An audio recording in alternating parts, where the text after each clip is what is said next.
Howdy folks, this is Vile Mike here. And there goes my alarm telling me to go live. So at least I'm on time.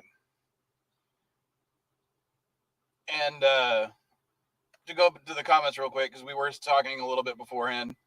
Richie, if you hate that much of the horror genre, which horror movies do you consider actually good then?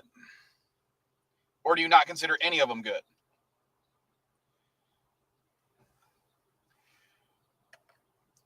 And Elihu, just get your ass up here. That way I don't have to vamp by myself for a while.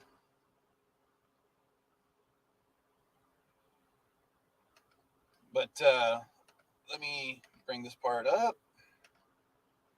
There we go. That way people can... I didn't pin the other comment. That way people can actually see it.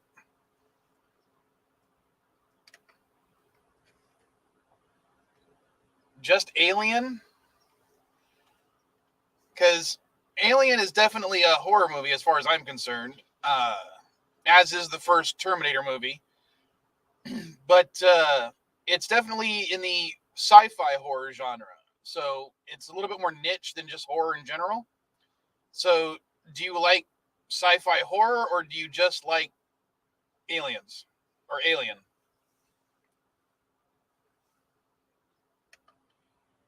How you doing, Jordan? You're free to come up here too, so I don't have to keep vamping by myself. And let me do one other thing.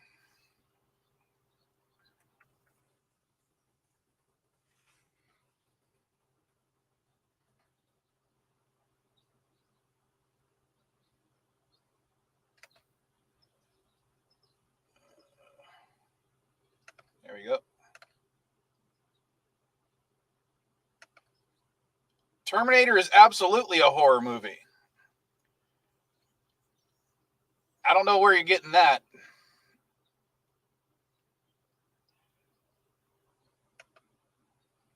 That is not a good version of it, but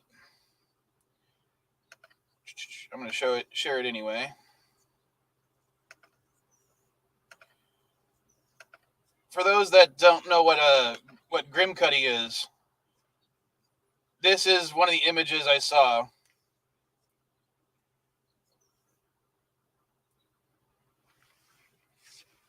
I'll be there in a few min. I think I was trying to say min. Because when I saw that thumbnail, I kind of had to watch Grimcutty. It wasn't a great horror movie. I still enjoyed watching it. But it had a very interesting concept, and I'm not sure precisely how well it executed it.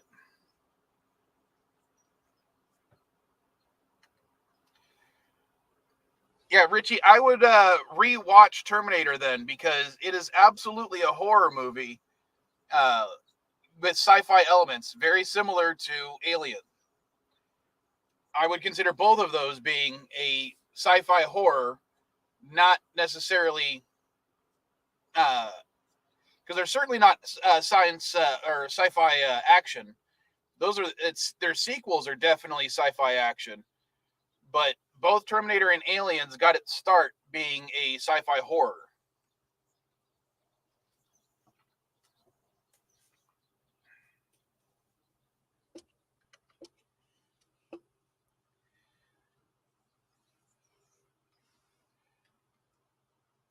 Yeah, I'm not going to say you're wrong there, Elihu, but I'm going to say that Resident Evil is also more sci-fi horror, or is less sci-fi horror and more sci-fi action with horror elements.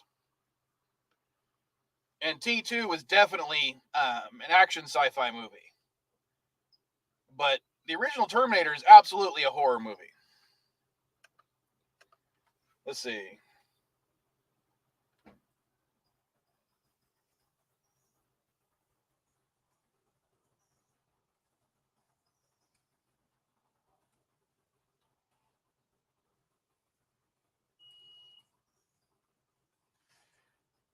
see.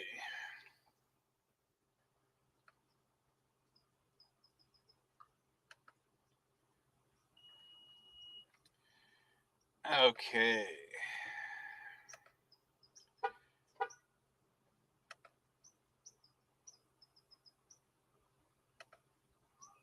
I'm going to share this because I just decided to do a quick search. And The Terminator is a thrilling science fiction film about survival, but because of its story and tone, it could even be considered a horror movie. James Cameron's The Terminator was a fairly straightforward film with a premise that didn't mince words with what the story would be about. And according to other things, yes, Terminator is definitely a horror movie. So I will say other people agree with me on that respect.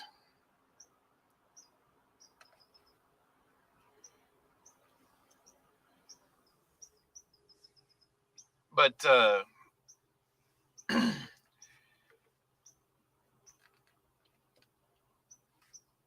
I mean, Jordan, you might have to try to join with your stuff because it says device is not connected. I can't even add you if I wanted to.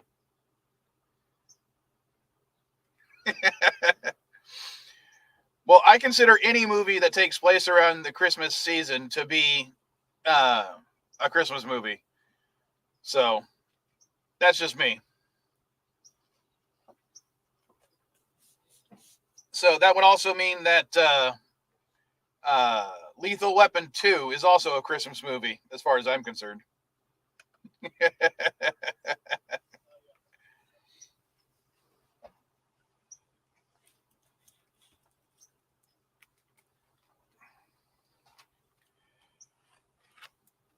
Okay, Richie, but let's talk about it. Why don't you consider Terminator to be a horror movie? And there you go, Jordan. Yeah. I don't know how much useful I'll be to this thing here because I'm not a big horror fan. Well, why aren't you a horror fan? I don't know. It's most of the slasher films that I don't like. I Okay, don't. but okay, go ahead. I don't like movies that have like blood just like coming out of you like a fucking spigot splattering the walls. All right, but what about Well, we've been what? watching the Psycho movies this month. Okay, do you not like those because they pioneered the slasher genre for a lot of people? No, these ones didn't have blood splattering everywhere. They just had a little bit here and there. Or I can handle like a pool of blood on the floor, but I just don't like it when it's coming out. Like when they slash your throat, and all of a sudden it's like those sprinklers that go and splatter all four walls. I don't know. It depends on the context. If it makes sense, I appreciate it. Then obviously you did not like the first Alien movie because blood splattered everywhere. I didn't watch Alien. Oh, you heretic! Wow. Yeah. Oh, No, but hold on 1 second. Since Yvette's in the house, I have to ask Yvette. Due to a meme that Mrs. Vile sent me, she now wants to move to London. And I figured that I'd ask you, Yvette, if we could stay with you while we get settled. Because she wants to move to London now. So can we move in with you for a little bit?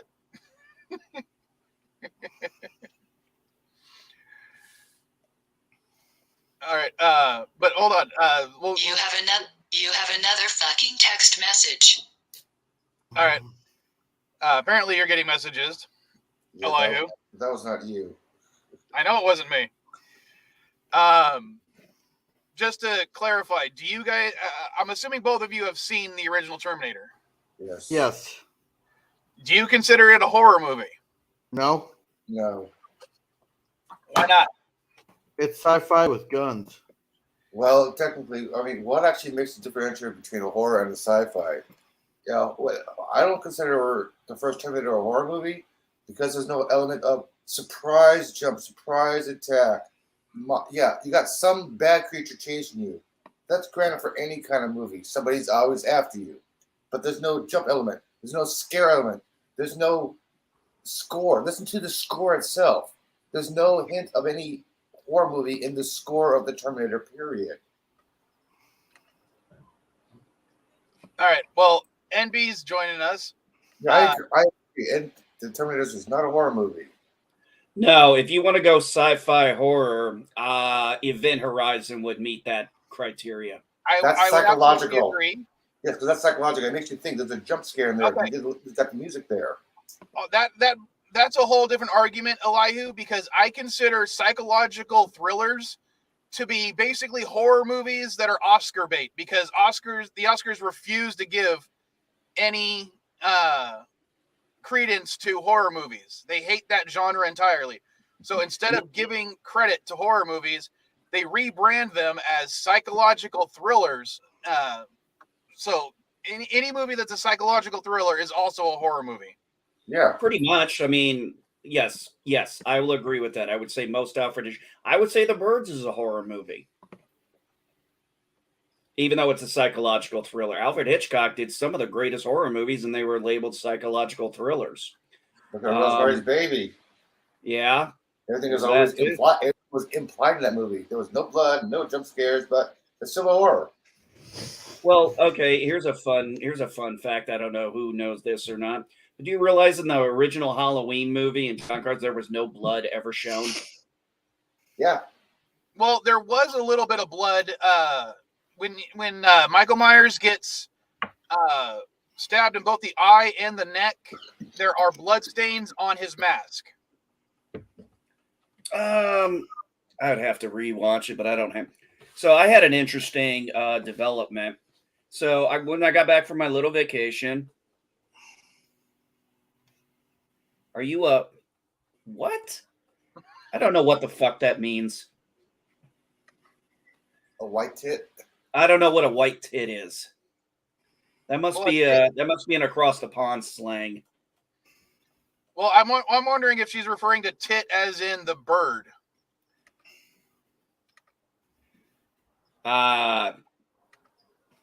From the birds?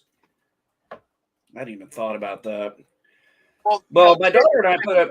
So. Well, my daughter, after I got back from my little solo vacation that I took to see my daughter and grandson and some other family members, we had put a list together of 16 Fright Nights.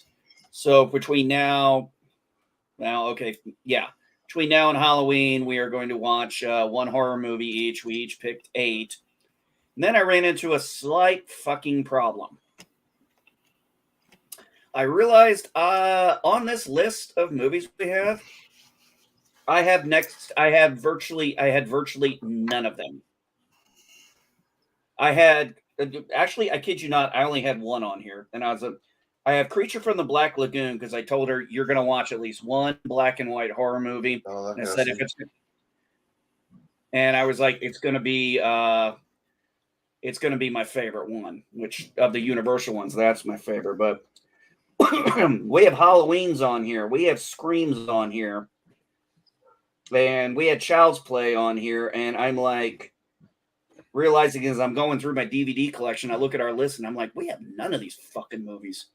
I go check the website I used that will tell you where a show is streaming, and I'm like, oh, of course it's on Paramount. Oh, of course it's on whatever that other one is that nobody really has. Disney Plus.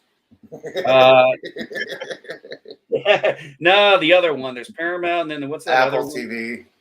Oh, there's no. Actually, I didn't see anything with Apple TV. I'd have to look up. There's the other one. There's Paramount, and I can't think of the other one. Yeah, C is on Apple TV. Jason Momoa show. So it was like, oh, but I can rent digital copies of them off of Amazon. I'm like, or I could just go to the local Walmart store, see what horror collections they have in their genre, in their little horror section, like they have every fucking year. Yeah. So here's what I picked up, guys. I'm very ashamed that I did not have these in my collection sooner. I could not believe. honestly really surprised I did not have the 3 Scream movies. I swore up and down I thought I had those. Well, there's 5 now, right? No, there isn't. Yeah, there is. No, there isn't. Yeah, there is. Not as far as I'm concerned. What does it matter what you're concerned? It's actually what, including one that was still written by, Wes Craven. I don't care. So why don't you consider 4 and 5 Scream movies? I thought they were some of the better ones. I mean, they're certainly better than 3.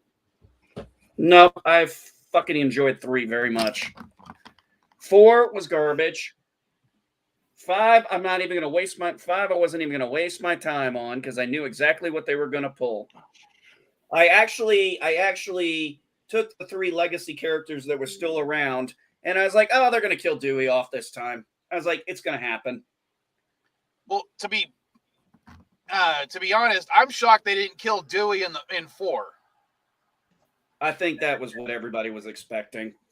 And I think that's probably the reason they didn't do it is because they were expecting it, which I kind of think they should have.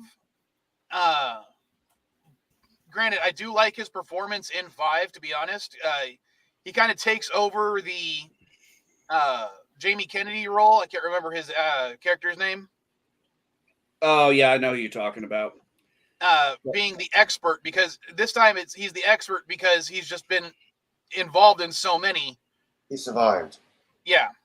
He's a survivor. And so I picked up also the Chucky movies. So this has Child's Play 1, 2, 3.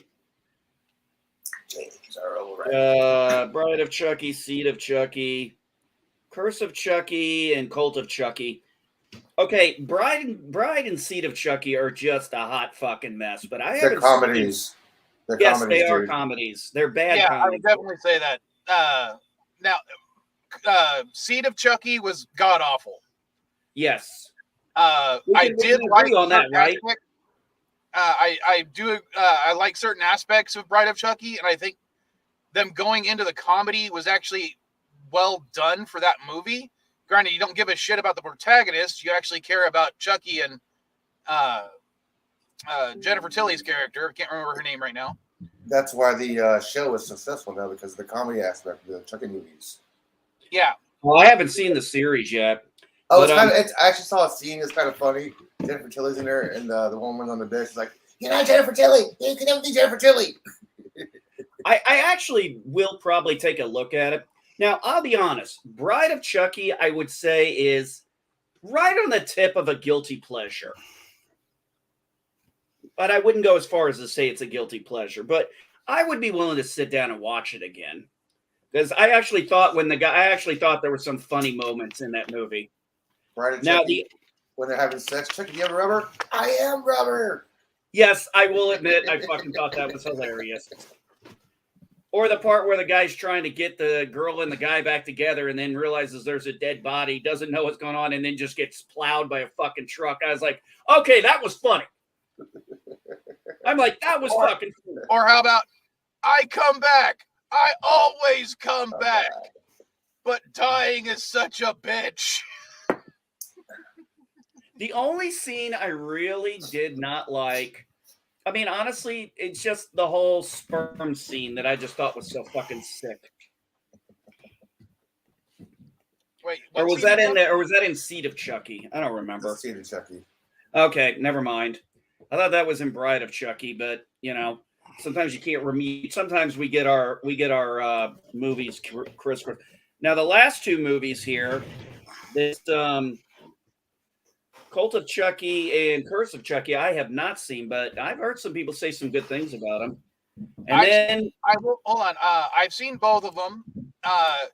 Curse of Chucky kind of goes back to the roots of it being a straight up horror with much less comedy in it, which made it much better than Seed of Chucky by an immense amount. Then Cult of Chucky kind of brings back some of the comedy,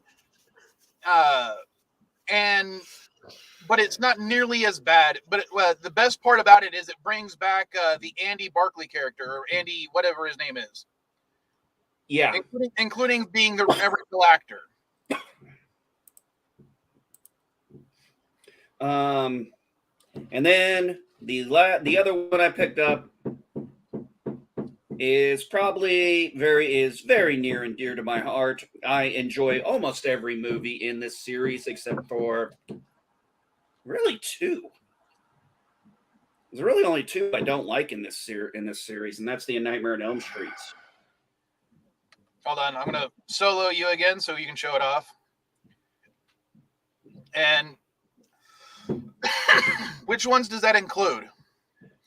Nightmare on Elm Street 1 through 5, The Final Nightmare, Wes Craven's New Nightmare, which actually, personally for me, I think is probably one of the best of the best of the sequels.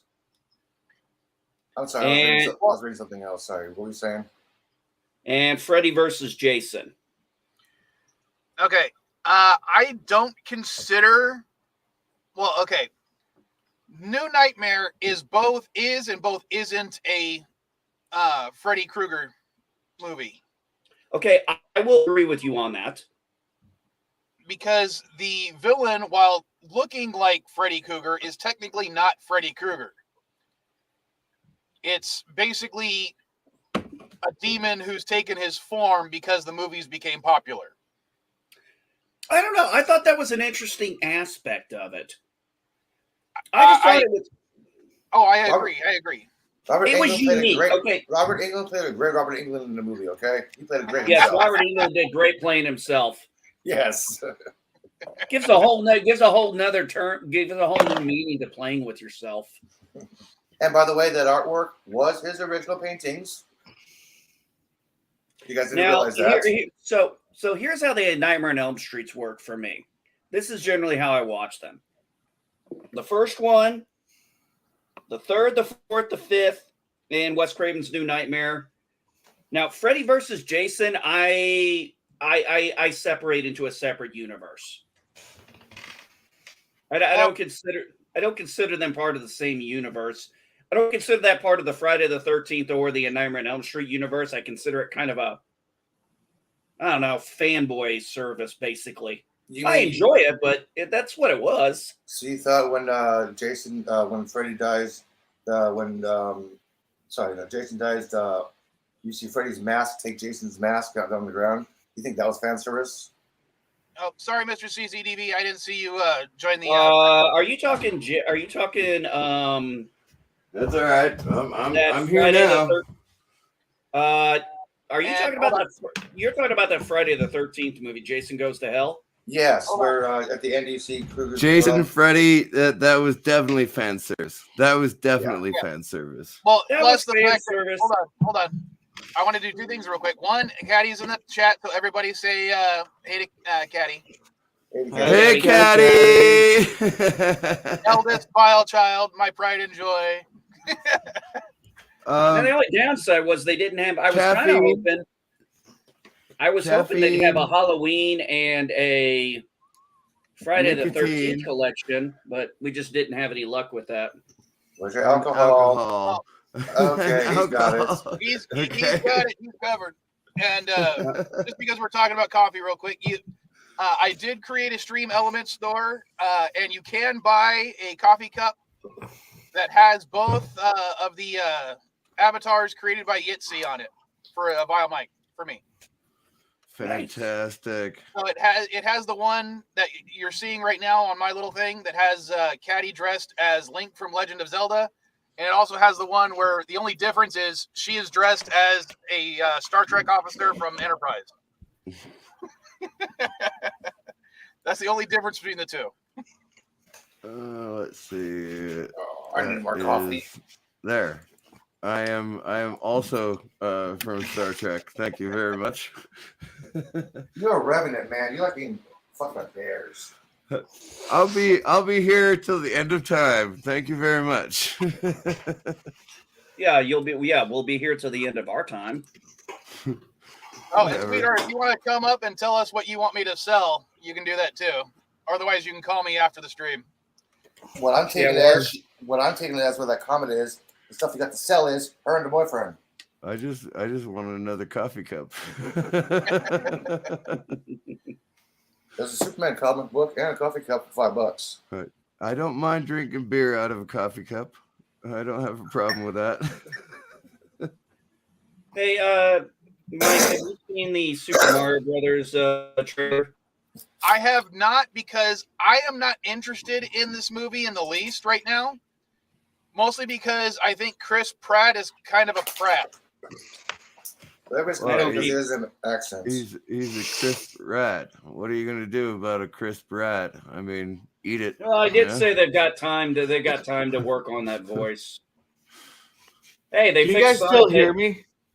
Yeah, we can hear you, Okay. Gorilla. Okay, my computer froze up here. That's why I was asking. Ah, okay. If people are complaining about the voice, Chris Ryan's voice, how come nobody complain about Bob Hoskins' voice?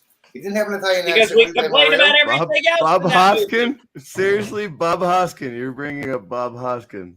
Yeah, he Because didn't have we an complained Italian about voice. everything else in that movie. We Neither didn't care. Neither did John Leguizamo. None of them had an Italian voice or accent. Because Mario isn't Italian. He's Italian American. And he even before that movie, he grew up in Brooklyn. Yeah, so he would have a Brooklyn accent. Exactly. So, Cuddy makes a great Andorian? Oh, that's her avatar. The original got her avatars from when we played Star Trek Online. And her character is a Andorian with pink hair. So How that's is what we that use even for possible? the old file review. Okay. My character is Captain Ed Mercer of the Orville. So Yeah. I identify as the guy from Quantum Leap. What's his name? Beckett. Beckett. Yeah, I identify as Beckett.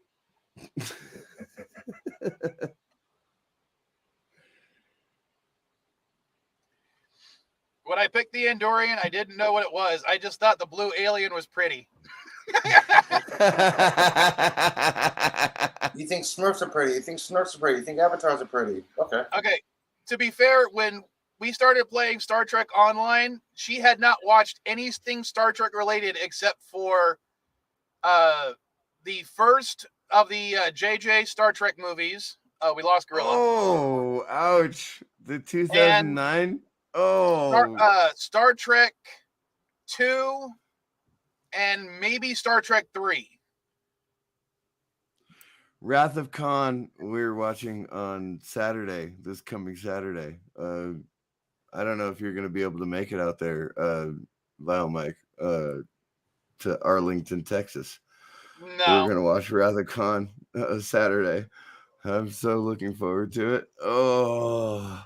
Next weekend is Mrs. Vile's nephew's birthday, and I'll be going down to Mexico. Yeah, Mexico versus water. Texas. Okay, go. Hey, if you're going to talk about Mexico versus Texas, just remember who won the Battle of the Alamo. Mexico Yeah, but did. who won the war? If Mexico Santa won the Anna Alamo. won the Battle of the Alamo. Oh, that's a funny thing to say, only because I got into an argument with my own cousin, who is born and raised in Texas, and he swore up and down that Texas won the Battle of the Alamo. No, Actually, Santa that Anna is won not the the only- Battle of Alamo. I knew this in school. Santa Anna basically surprised the residents. They mounted a fence. He killed the main people, took the women as slaves. See, not everybody died. I know the story of the Alamo. I know, but John, the cowboy guy. Hold on, Miss Cardenas. And yeah, Mrs. Vile's in the house. Hey, babe. Yes, and I agree. Mexico and Texas are both foreign countries. Hey, the only good thing that could ever come out of Texas is I-10 East and West. Hey, do you guys know why after Texas technically won its war for independence, that it had to become a independent nation and not a state. Well, that's why Sam Houston is regarded as the best person ever who ever lived. Sam Houston was the bestest ever. Oh yeah, he was a great guy in all regards. But he was the general in charge when Texas won their independence. So Well, Sam Houston is the they were bestest actually ever. now. If you guys actually want to hear what happened, was they applied for statehood, and the Congress basically rejected it because Mexico was still disputing that it was their territory and that Texas was not independent. And there was a fear, there was a concern that if I'm not mistaken, that was Jefferson, the President Jefferson. I'm talking about basically in the Congress, though, because Congress had to be right. Jefferson was Louisiana. Jefferson and what the case was, and their reason for against it was because they were concerned that it would trigger a war with Mexico, which when we did let Texas into the Union, we did go to war with Mexico. 1846, 1847, 1848. Yes. The Mexican-American War. Did. We did. So never went to war with Canada. Go figure. Canada? No, that was 1812. No, they were not an independent country at that time. No. Well, it was a territory known as Canada, and we still went to war with it. And technically, we went to war with them. Yes, but the War of 1812 is considered. Okay, so the way we look at the war, we call it the War of 1812. In 1814, we took a little trip along down the Mississippi. Drink some more, dude. You're not drunk enough. I'm not drunk enough now. No, it's only 8:30 in the morning. You're not drunk enough. Seriously, 1814. Soon to be president, Jackson. He fought in Louisiana in 1814, and then went to Florida afterwards and kicked the Spanish out. So 1814 was a big year for the United States.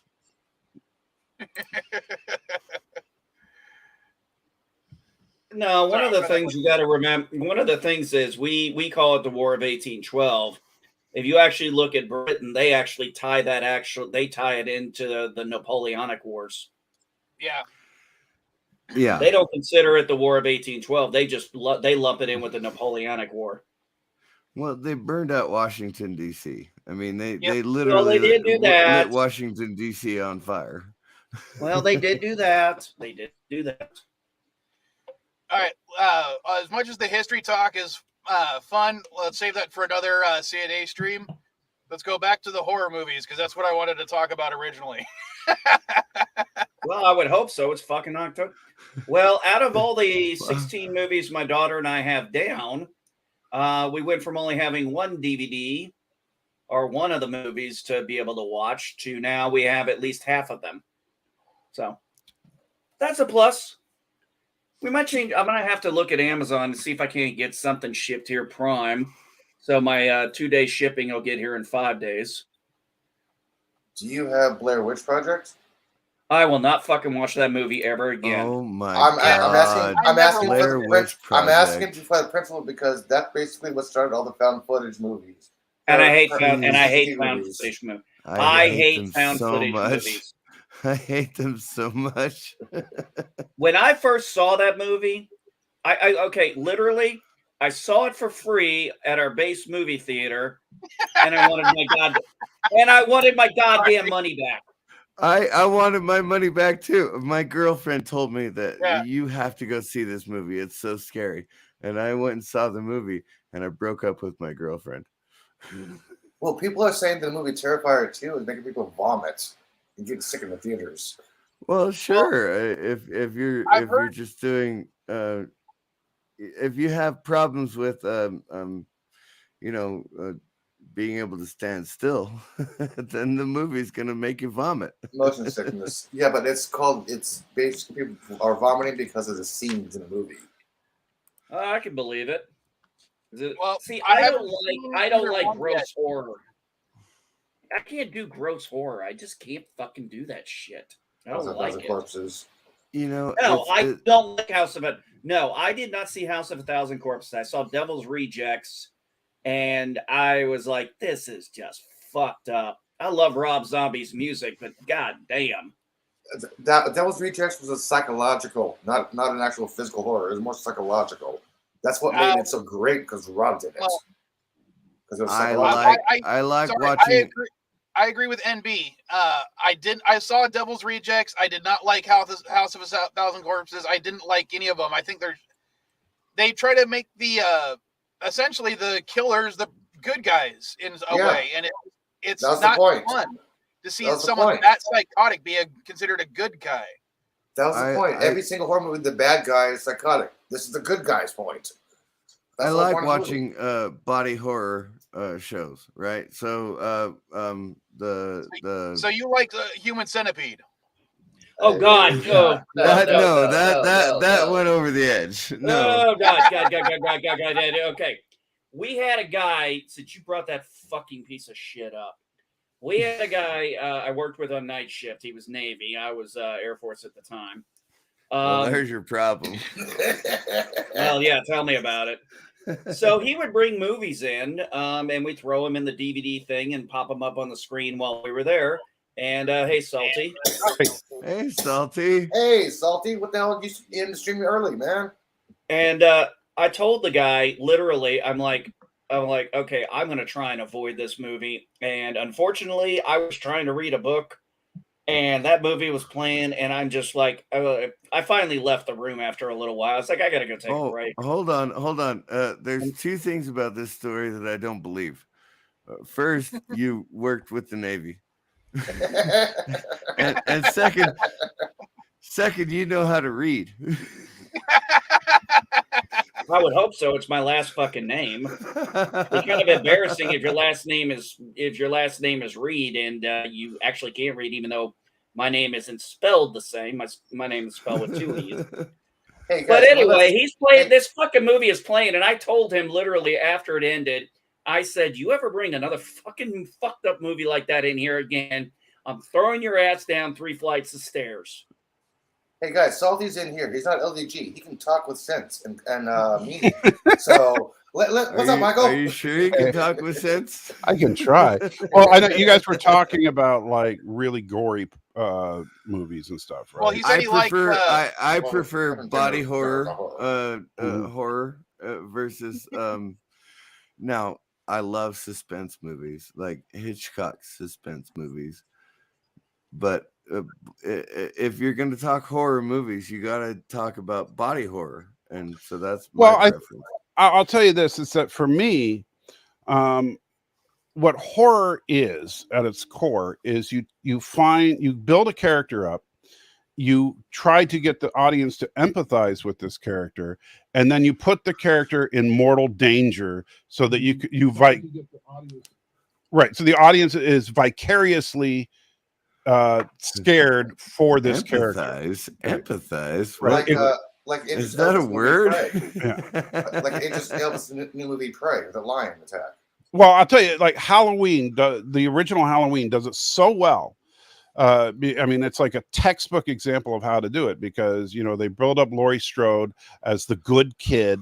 You really like her, you're rooting for her, and then all of a sudden the serial killer has already killed all of her friends and is coming after her, right? And so that's the rest of the movie is her just trying to avoid being killed, and you're feeling for Laurie.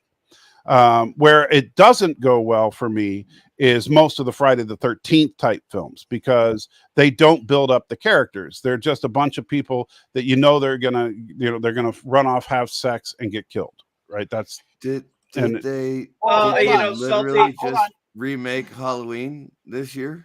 Did No, they- it wasn't they a really remake. just It was, remake it? no, It was a continuation. It was the final chapter. They were supposed to. Yeah, they said this a couple years ago. the last Halloween. okay. yeah. Now they said Hold this on. this year. The last Halloween. Hold on. I just want to say I agree with you to an extent, Salty. Mhm. The first Friday the 13th definitely doesn't follow that formula because Oh, sure, sure. It final started girl out in that good. movie- The final girl in that movie, they really tried to do the same thing as a Laurie Strode type character. Mhm. The Yeah, but problem after is that, they just fell apart. they literally just Now, killed her in the intro of the sequel, and that's what killed it for me. Yeah. Okay, that right there, Mike. I wanted to bring up that point. That second movie, the second Friday the 13th movie. Mhm. Honestly, I just skip past that part because it serves nothing to the rest of the movie. That Right. It was just shows, the- oh, she didn't really get away. That Yeah, was the And I'm best kind of like, part. it's really waste. It's what 10 minutes of the movie. It's like 10 minutes Right. of the movie that's just wasted. Well, you could tell Yeah. the second Halloween or the second Friday the 13th movie, they didn't know what to do because there's so much flashbacks to the first one. And whenever you see a movie where, like, think about the Matrix, whatever the new one, Revelations or whatever, and when you have lots and lots of flashbacks in the movie to other movies, it's usually because they don't know what to do. So they- basically, I you're think- thinking of you're basically comparing Friday the 13th Part 2 to a clip movie, to a Yeah. clip show. I Yeah. like the Scream, the original Scream movie back in the 90s, right? well, That Scream, was yeah, that was like classic. a deconstruction of horror. Exactly. and I think it was that's pretty the well best done. part is that the suspense in the first part of the movie was like, oh wow, this is fantastic. And then they went on to do the rest of the movie, and it's like, okay, this is funny as hell. Well, they Well, and- subverted. Okay, That's a good subversion of expectations. I think. their Yeah, subversion of absolutely. expectations was they got us at the very beginning when they killed off Drew Barrymore's character, who at the time was the was the highest rated of all the actors on the show. They had her dead center in the fucking stills and everything, like she was going to be a main character, Mhm. and she is killed off, and the whole fucking theater is like, what? Oh, they I love that. they I love totally That pulled. was they- great, wasn't it?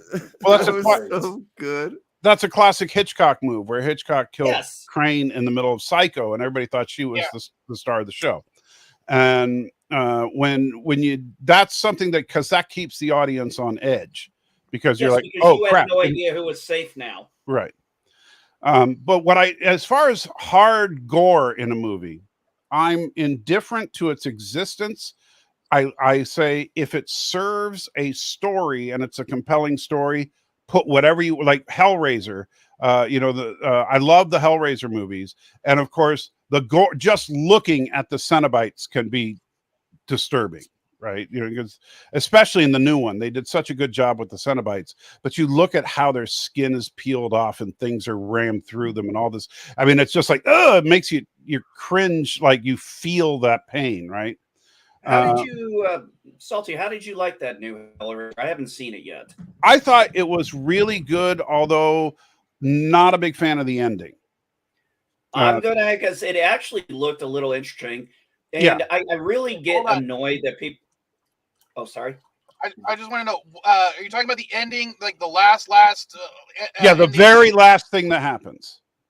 Okay, I agree with you there because I don't like the interpretation they took with it. At least the director apparently did. Right. I prefer. I liked it before I saw what the director said about it. I don't know what the director said about it. So You know what? You're an interpretation.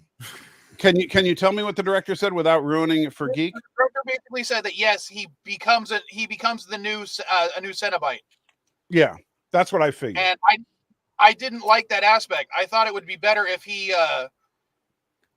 basically becomes part of Leviathan. Well, I think that he should have basically been eviscerated. Because with the way what he asked for at the end, I would say he experiences it full bore, which just he's gone. You know, it sounds like you guys would prefer classic horrors like Friday the 13th, Leprechaun, rather than the new ones that are being made. Not necessarily. Like I said, the Hellraiser. I enjoyed it. Come on, The now. 2022 Hellraiser, I thought was really good and could launch a Hellraiser franchise, and I would be down with that. Now, here's the thing. I want to say this real quick, Salty. Mhm. I do not give a shit at the gender swapping because I distinctly recall originally She was this was female in the supposed to be- short story. She was female with a male's voice, and she is intentionally meant to be androgynous. Yes.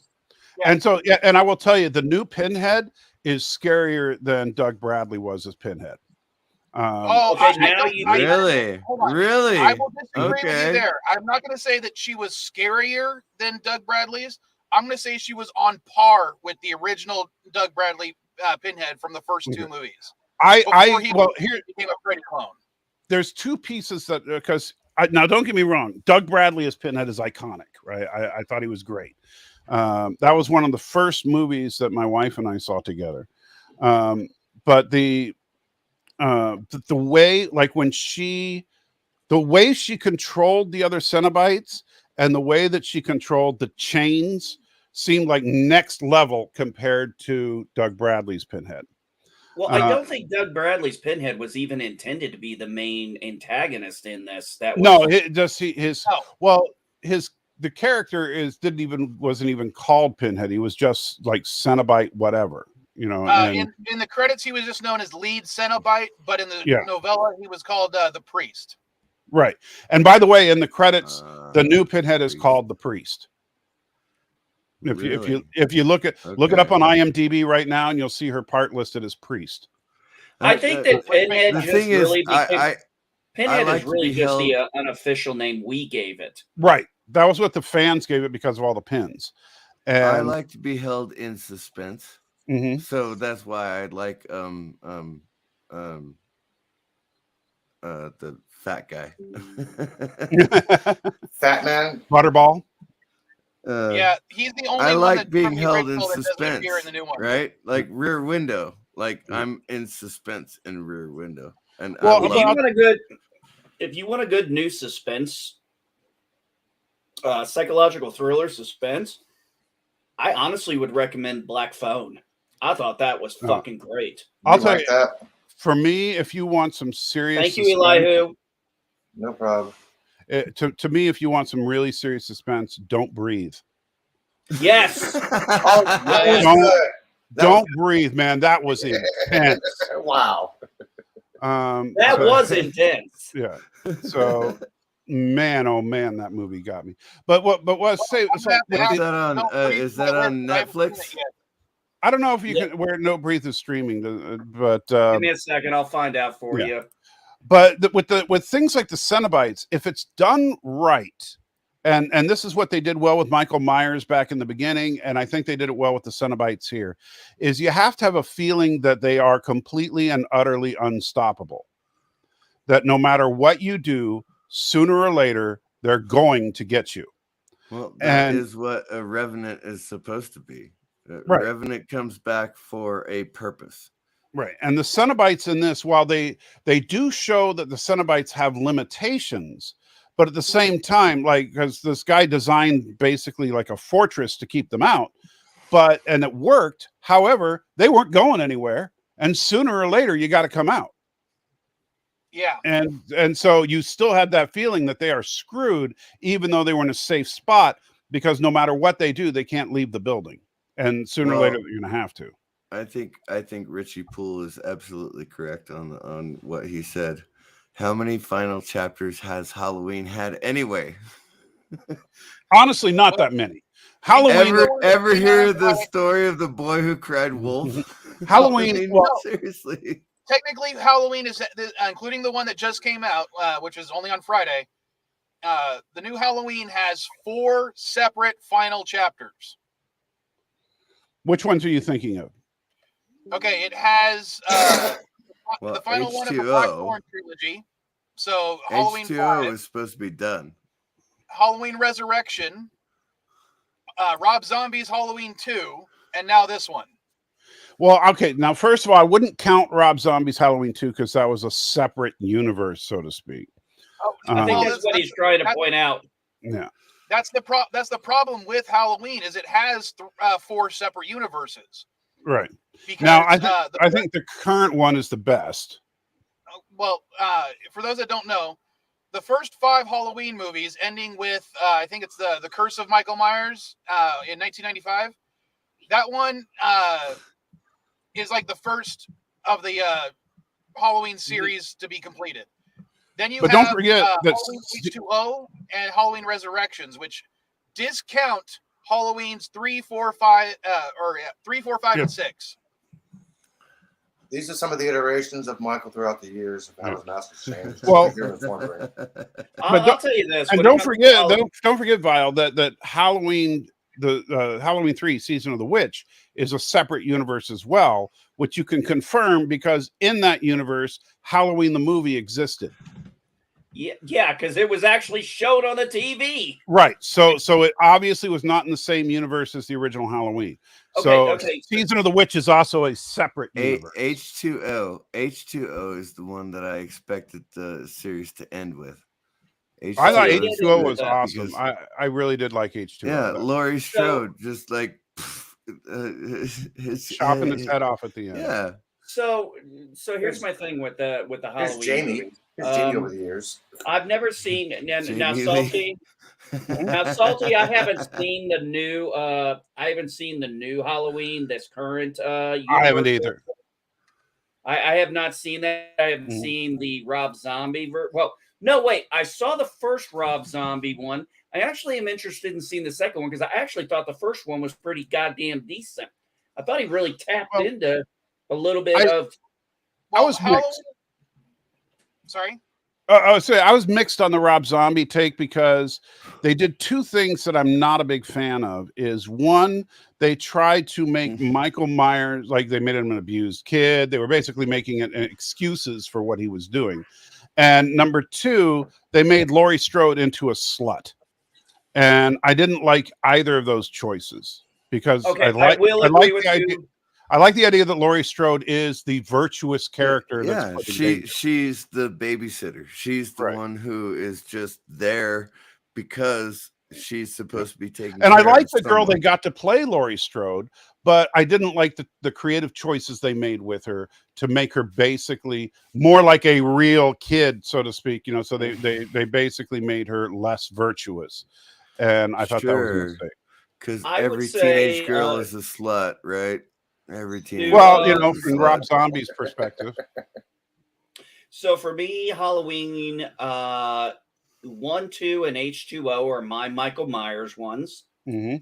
Yeah, that's exactly. it. They form a very nice overall trilogy. I like that.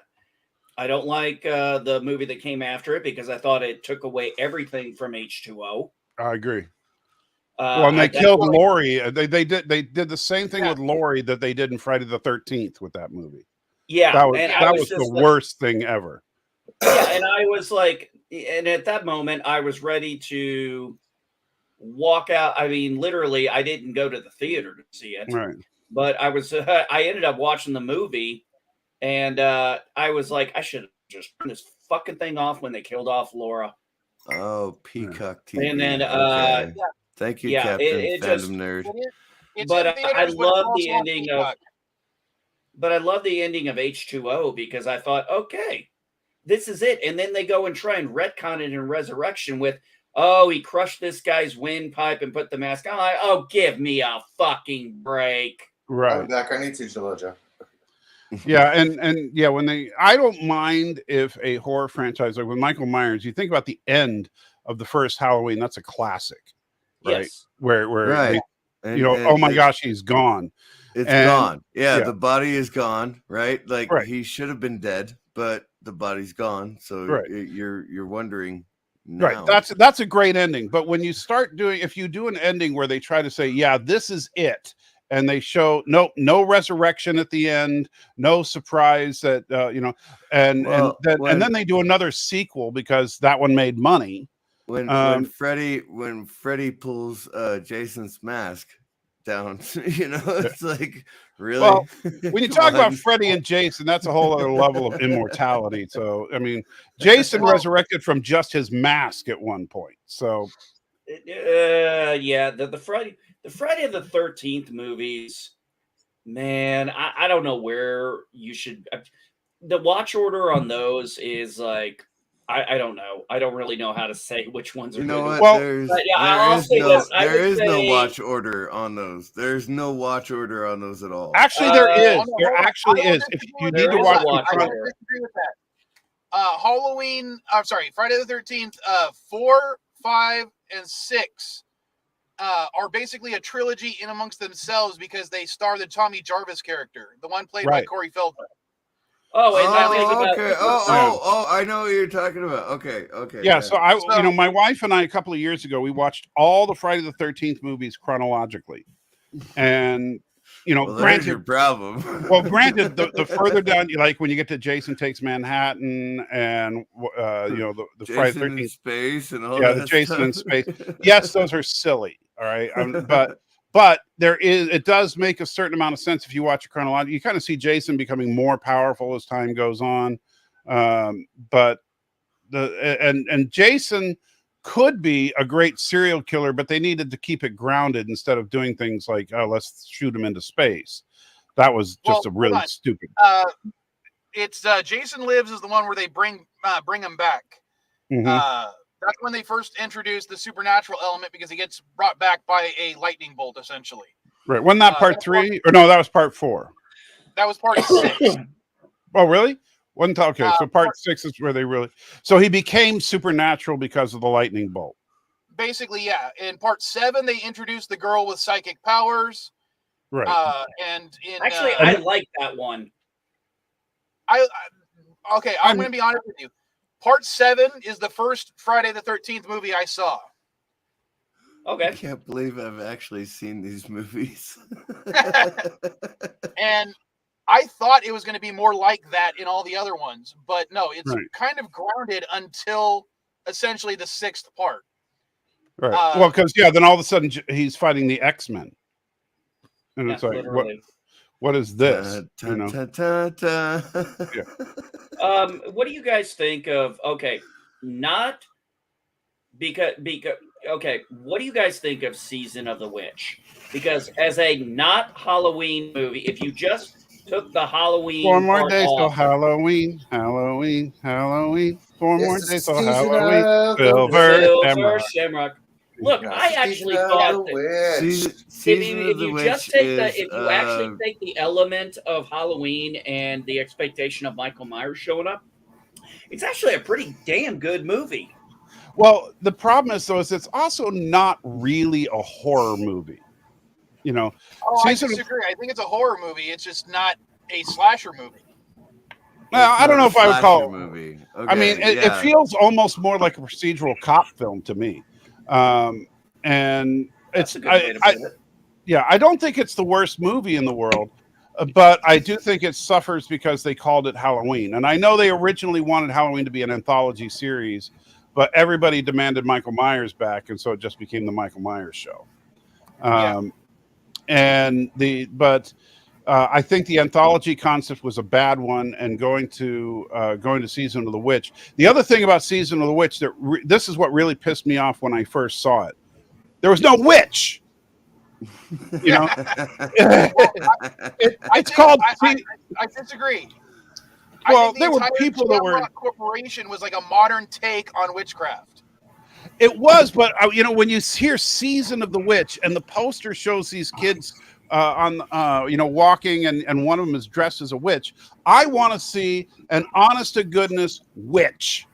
There was no witch. There was a group of people that were doing, some weird supernatural crap to make their Halloween mask kill people, but there was no effing witch.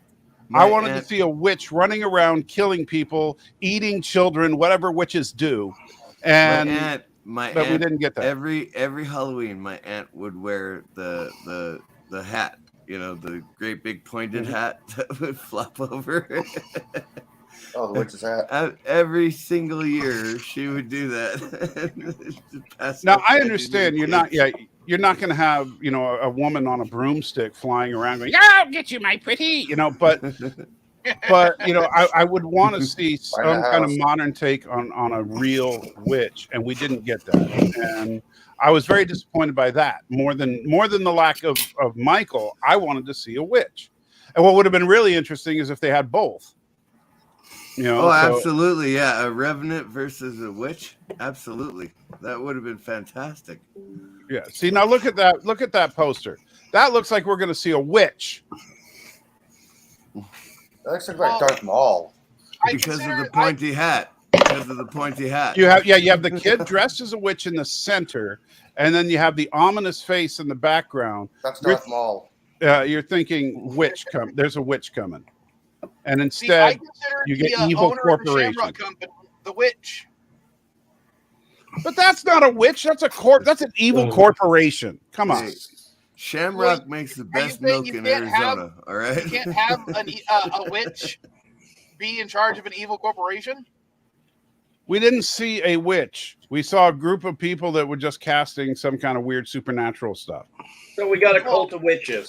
We got at best, you know, it was a supernatural death cult, but it wasn't a witch. It was a new version of The Craft. You know, so Oh God, that movie was. I have not seen The Craft. Oh my God. Oh, Do not see the new version. So bad. It was worse than the first one. Well, I haven't seen the second Craft movie, but the first one I really enjoyed because it's like a slice of my childhood. Peruka? It is so terribly 90s that I can't help but enjoy it. Fruza Bulk, yes. Oh, yes, she was amazing in that. Oh, my gosh. See, now, like for me, the movie that kind of gets me because of, you know, when I was a kid and all that is, and it's a guilty pleasure of mine, is Fright Night. Man, man, oh my God. Man, they so perfectly captured an 80s teenage boy in that. So I really dug Fright Night. I thought that was a cool idea of just having a vampire move in next door. What the heck do you do? You know, and so I thought it was brilliant. Fright Night 2 sucked balls. The remake of Fright Night was okay, but not as good as the original. What about the Night? Sorry, I just got to bring this up real quick. Well, actually, Salty, what about any kind of adaptation of Stephen King's books to movies? Because he's a great horror writer. But what about his movie adaptations? What do you think about those? Hold on. I don't know them off the top of my head. Yes, there's his girlfriend right there. I have to disagree with you there, Elihu. I do not think Stephen King is a great horror writer. Stephen King. I don't think Stephen King is a good writer at all. I don't think he's a bad writer, but I think that his stuff is not really horror. In 2003, when I was in Iraq, I was reading the Green Mile. Right, the Green Mile is not novellas, horror, right? But it's not horror. So Neither he is a good writer. Redemption, but he wrote that. He is a good writer, but he's not a horror writer. Not right. Like he likes H.P. Lovecraft. Right, he likes to write Lovecraft. supernatural stuff, but a lot of it is just people, you know, experiencing things, but it's not necessarily like, you know, horror type stuff. Now there's the oddball horror movie that is definitely very Stephen King, like Christine, Carrie, but and those are good movies. You know, Firestarter's pretty good. Yeah, I haven't seen Firestarter, but I really the original Firestarter with Drew Barrymore. But I wouldn't. You know, my wife and I were talking about watching Christine again because we haven't seen that in a long time. And nerdy. There's a remake wannabe called Fatso or Fatty of Christine. Okay, why is it called Fatso? Is there just a fat guy running around running people over? No, instead of Christine being bullied because who she is, the woman's being bullied because she's fat. Who cares? Yeah, basically it's a offshoot wannabe version of Christine. I mean of Carrie. Oh, so yeah. No, See, you were right when you said Christine. Yeah, sorry, I meant Carrie. Christine. That just sounds I thoroughly enjoy a lot of the movies adapted from Stephen King's works, but I'm not a huge fan of his books to begin with. But like, let's take Misery for example. I like Misery as a horror movie. It's definitely Oh, it is horror. That's a Oh, it's suspenseful way, film. way better than the book. The movie. Absolutely. I would say it's on par with the book. No, I have Yes. to No, disagree it's with you. better. It is better than the book. It is better than the book. No, it's not, because it's more graphical in the book. The way she The only breaks his thing legs about in the the book book I is didn't- more graphical than the movie. I All agree. right, Andy. so cut off his feet rather than just hobble him. All right, but No, she didn't still, cut off his Look, she feet. broke his legs with a hammer. Come on. no in the book. book, off his she foot cut with an his axe. feet off. No, she, I believe, cut off his thumb. No, she cut off. Yes, she cut off his thumb. She also cut off one of his feet because that was the whole story about the hobbling and the diamonds and all that stuff. In the book, Well, I'm going to be honest. cut off his foot. Okay, I'm going to be 100% honest. I haven't read the book since the 1990s. I've never read it, so I have nothing to say on that. Now, I'll tell you one that I was actually surprised got made into a movie, because it was the book I read during the 90s. I went through a Stephen King phase. I read a fucking shit ton of Stephen King stuff back then. Yeah, same here. And yes, I did. Yes, You know I the did. bullet? Yes, I've read it. And I've seen the movie with Gary Busey, high on whatever the hell he's high on. You are absolutely correct. Stephen King is not a horror writer. Right.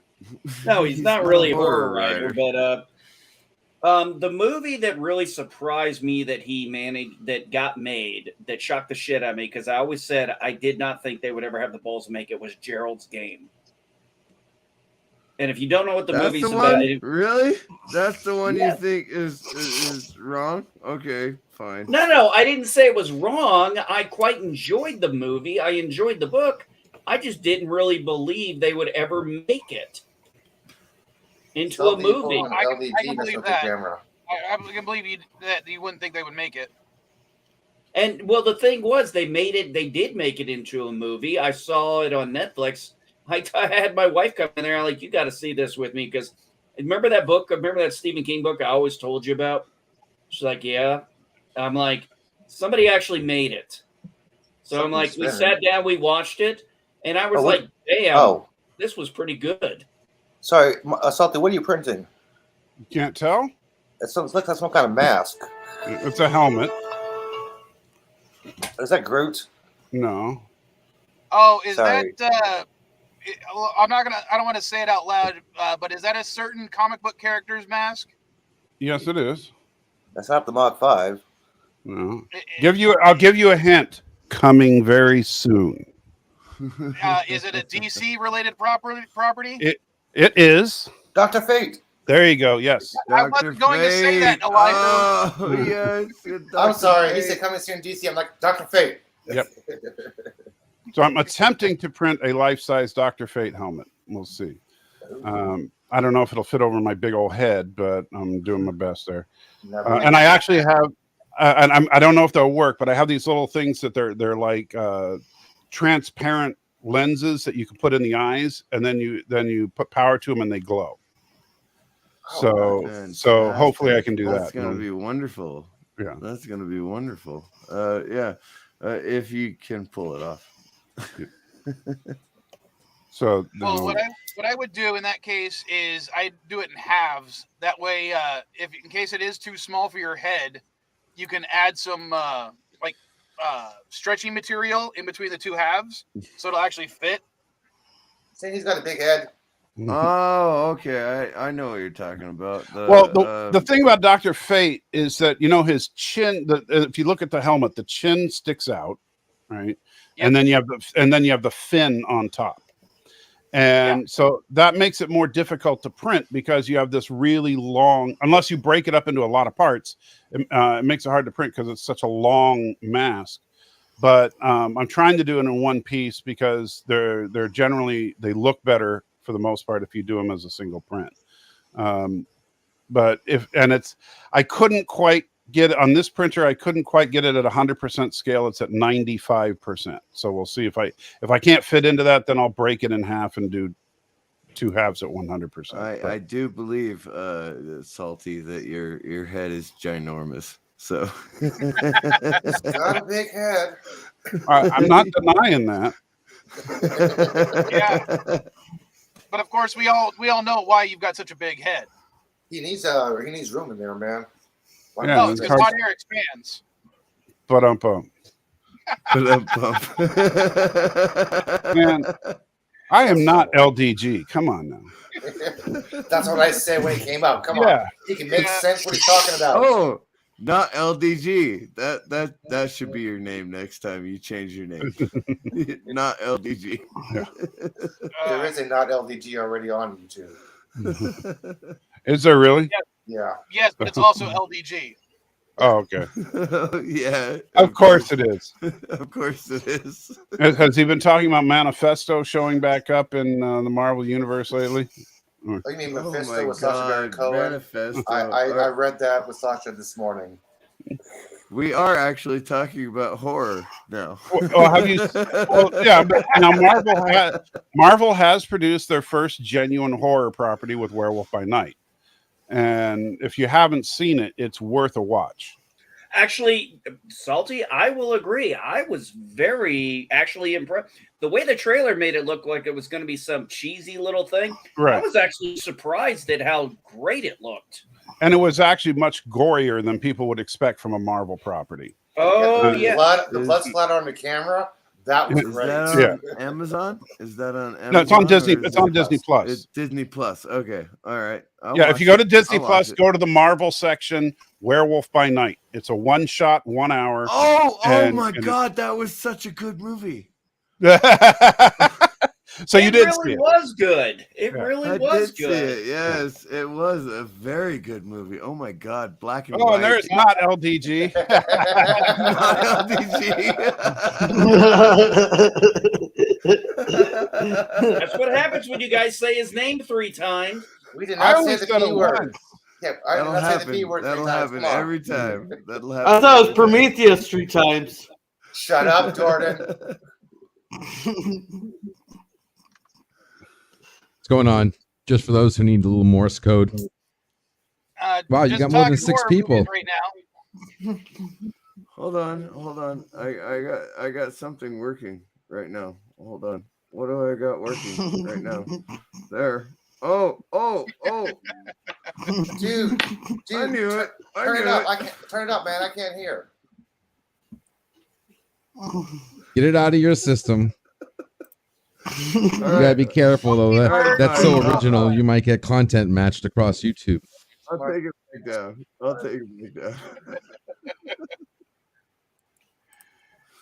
Going All right, on. Hey, well, Salty. Good to see you One of the there. ones I want to Hey, talk about. LD. One of the films I want to talk about because I saw it and I was actually really impressed with the idea behind it. Was Grimcutty. Has anyone watched that one? No, I've not even heard of No, I Grim. haven't even heard of it. Grimcutty? All right. Is that Yeah, like Grimcutty. is that like the Grimm brothers, or is it just No, a body it is horror? a modern, you guys know what creepypastas are, right? Slender Man, the Mothman, stuff like that. Okay, yeah. Okay, modern horror stories. Yeah. Okay, basically, I think LD just fell down or something. basically the film, what it's about is parents getting concerned that their kids are on social media and stuff like that. And they're worried about this new challenge called Grimcutty, where kids start cutting themselves. And what it is, Oh, Well, so far it just sounds like the seriously? nightly news. No, basically, well, yeah, my- it's a take on that kind of stuff. But the thing is, my- the more the my parents are oldest- concerned about their kids and get freaked out, actually brings this creature to life. And as the parents are concerned, their concern causes the creature to start attacking their kids. Well, that's man. Could you I- imagine I a challenge? wonder If, as long as you don't worry, you're fine. But if you worry, you die.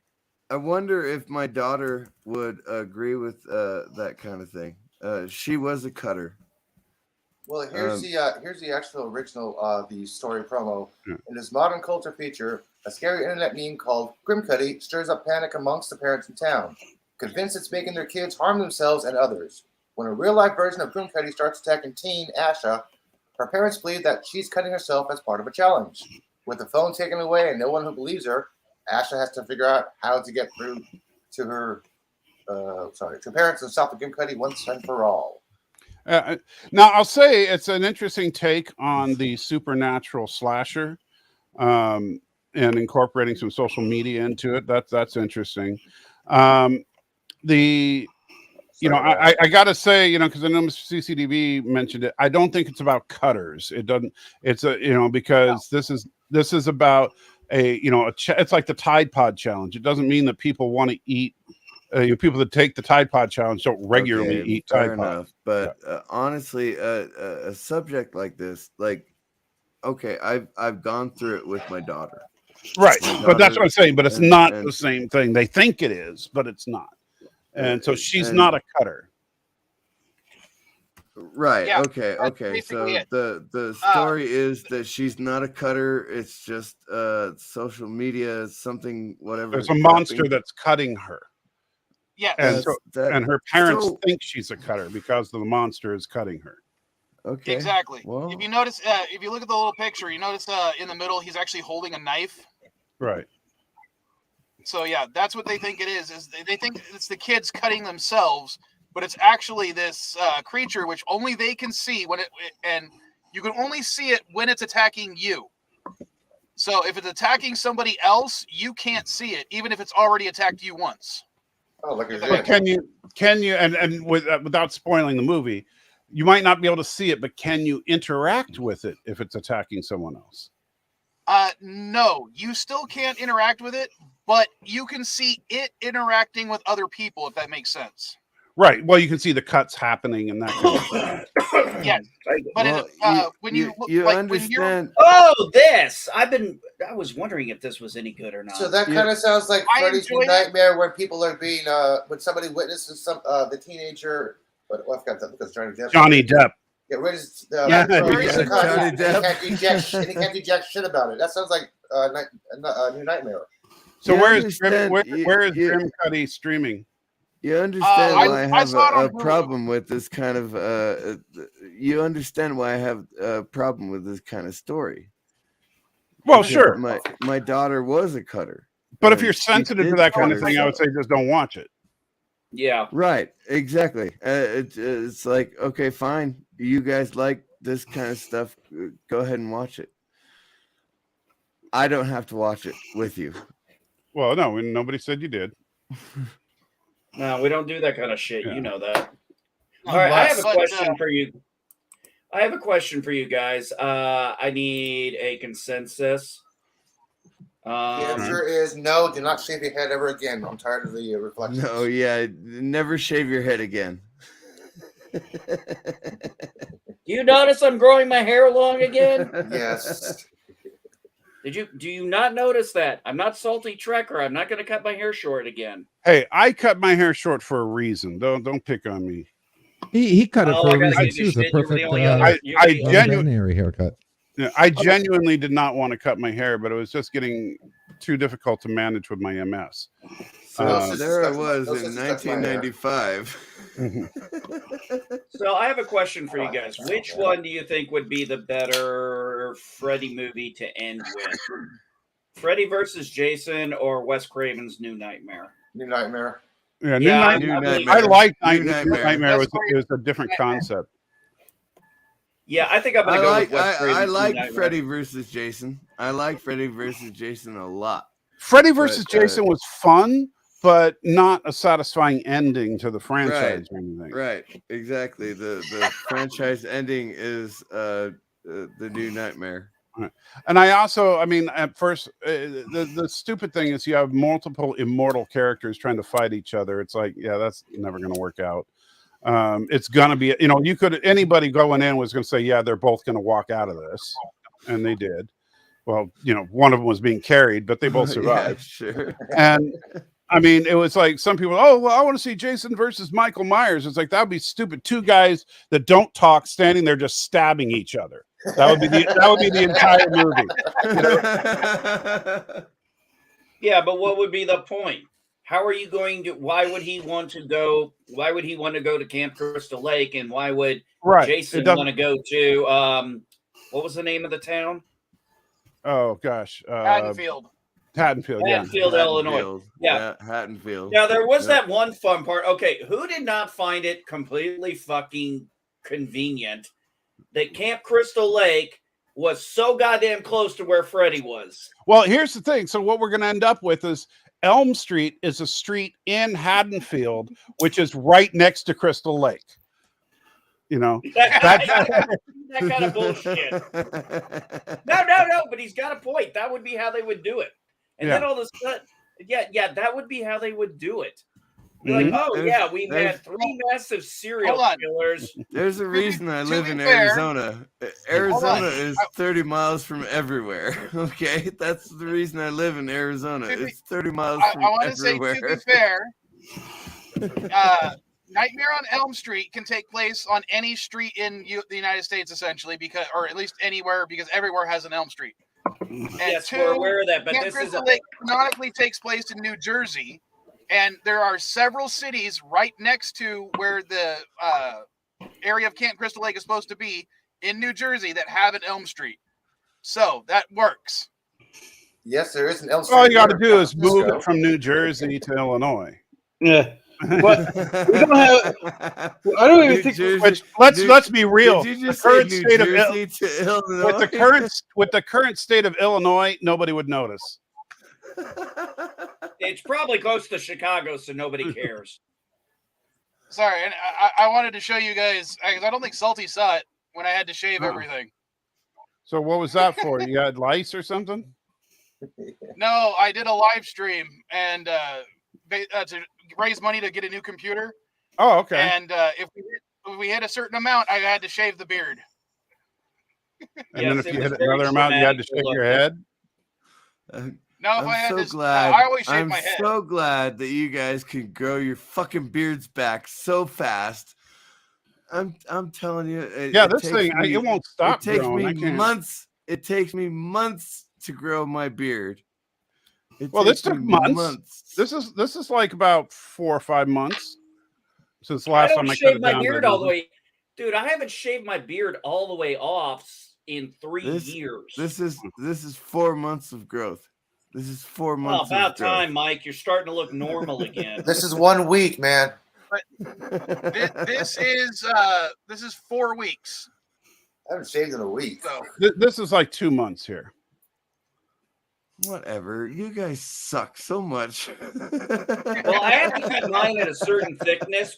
So around my mustache here, if I don't keep it at a certain thickness, it looks like I've got a patch line right there where my. Oh no, I know. I've got that right here, right where the. Yeah, I know. Doesn't it drive you fucking nuts at all? Yeah, you shave too. You go too far on the guards.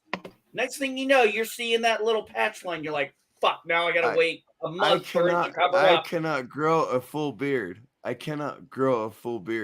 Because these 2 patches right here, that constantly do not grow hair. I absolutely could, but first of all, the wife doesn't like the mustache for reasons that is none of your business. And I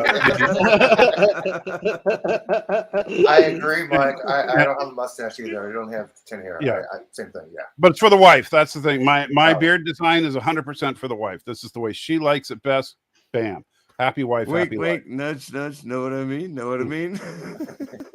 Don't need to get prickled, if you know what I mean. Hey, Salty, I'm in a similar boat with you on that. It's like when I had my beard down to here. Yeah, I liked it that way. My wife was like, she really did not like my beard long. I said, okay, you can either get me to have a short beard or short hair. You can't have both. Yes, Yvette, women talk about bras and butts, men talk about facial hair, okay? Now my wife did say we're gonna try growing my hair out a little bit, and she's gonna take care of it since I can't do it with the MS. So we'll see how that works out. So I may get a ponytail again in the not too distant future. You know what, Salty? I'm actually shocked that you still have the chin hair, because when I'm irritated, I shave it all off. No, I hate being clean shaven. I do too. I really do. And I hate shaving my chin.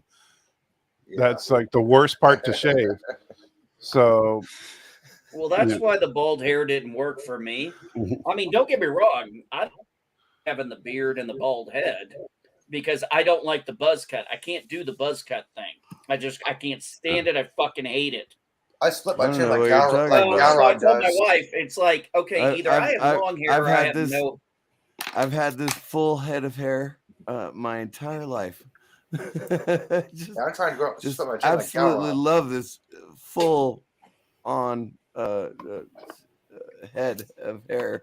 That's just, I'm like, I told them, beautiful. Okay, I spent 2 years growing my hair out. Then I shaved my sides. So I only had long hair on the top. Then I was like, okay, you're bitching about that. You're bitching about the beard. I ended up, okay, I trimmed the beard up a little bit. I bicked my hair. Well, actually, first I buzzed it. Then I saw it, and I literally was like, this looks horrible as hell. So I was like, screw it. Now, the only reason I shaved my head completely bald was because I had the beard. Because I'm sorry, I'm not going to go clean shaven and be completely bald. I don't care what part of the country I'm in. I'm not getting mistaken to be part of a certain group. Try walking around with what I did to my head. Look at my icon. I just like going. Try walking around looking like that, man. Well, I'll say this much: I may be a blowhard and annoying and all that, but I am in pain all the time because of the MS. But I do have Captain Pike level hair here. So you do. You have Pike level hair. You do. Hey, Salty, at least you have hair. Yeah. I have Jean-Luc Picard level hair. So what? Jean-Luc Picard? Or Cisco in after season 3 level hair. That's one thing I gotta say. I think the hair came off a little bit somewhere during season 3. Well, it's funny. Did any of you guys read the TNG book Vendetta? No. Yes. No. It is like the man. They instead of First Contact, that should have been the second TNG movie. It was so good. It's about a Borg invasion, and the Borg do a Locutus tile move, but they assimilate a Ferengi, and so the Borg start trying to negotiate. Which assimilated green. That's fantastic. They assimilated a Ferengi and made him their new Locutus, and so like the Borg would sent out their standard message. We are the Borg. Your culture will service ours and all that. And then the Starfleet people sent back. We will never yield to you. And then they got the message, and this was the end of the chapter. It said the Borg transmitted, "Can we make a deal?" Somebody drank all of my coffee. Okay, Salty, no. Can you put that in because now you piqued my interest. It's called Vendetta. It's written by now Peter you David. piqued my interest with that part right there. In my opinion. Yeah.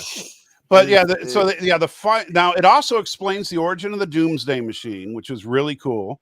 And the final battle in this book involved like 3 starships, the Doomsday Machine, and 3 Borg cubes all going at it. It's a audio book. I don't know if it's on audio or not. I read the actual paperback, and I very rarely read books, so that's got to be good.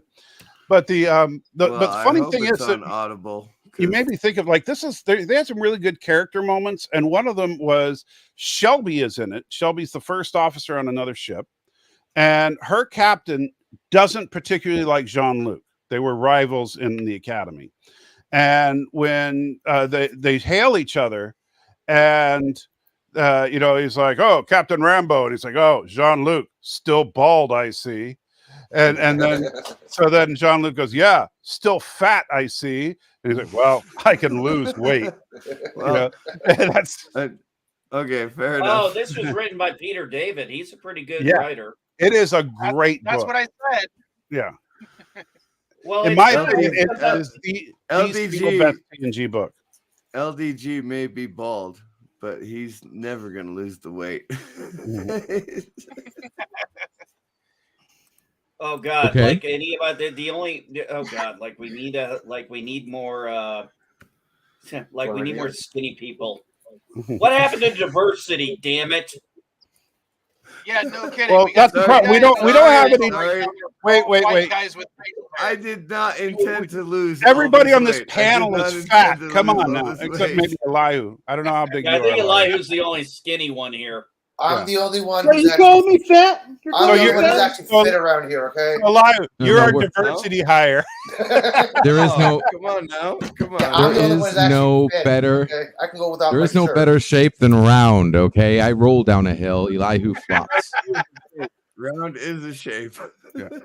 Yeah, Elihu is our affirmative action hire. Yes. It's because I'm the only one basically in shape. Well, and Elihu and I are the hair people, so you know. Gorilla has hair. whatever. Gorilla has hair. Whatever. Elihu, yes, you can be as yes. skinny as you want to. Well, my hair's Fine. not that bad. Oh shit! I gotta change my icon. Yeah, but it's on its way, you know. Oh God! You know how long people have been telling me my hair is on its way to going out? Yeah, I know. Rogaine is great. On its way. On its way, dude. You're Yeah, halfway on to its way. Oregon already, dude. You're already there. Like You have a high forehead. I've always had a 25 high forehead. Look at my 25 picture. You have a high years ago. forehead. There's no I've such always thing as a had high this. forehead. you're past like the years third ago, save the point. Army shaved my head, and I went. Trying to say you have a high forehead is like saying I'm big boned. You know. Oh, Well, I it's don't not think- that you No, didn't lose your actually, hair, no, Grandpa. no, It's actually, it's I there, will be honest there, with you guys. there. I will be honest My, with you guys. my The high receding forehead is hairline big thing here- boned. I will be honest, guys. The receding hairline thing here, I've had my whole fucking life.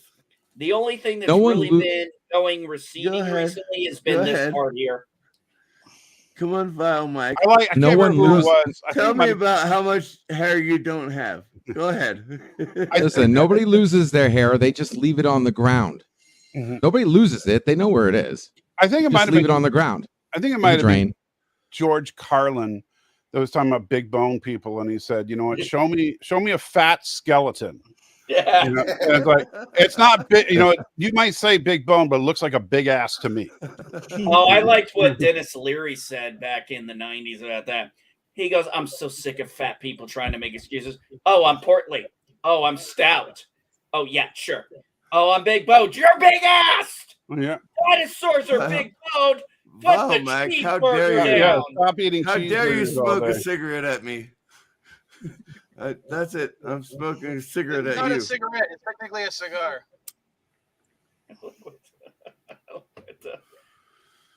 That's it.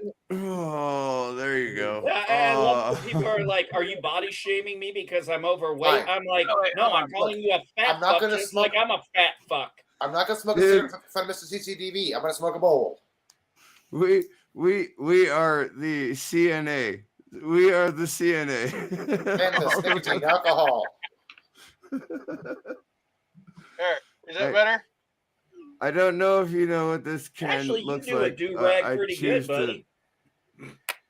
Well, I started wearing them because I was going bald, and when the vile child was very young, or at least when Caddy was very young, Yeah. and I was riding my motorcycle, and the helmet was chafing my head because I was going bald.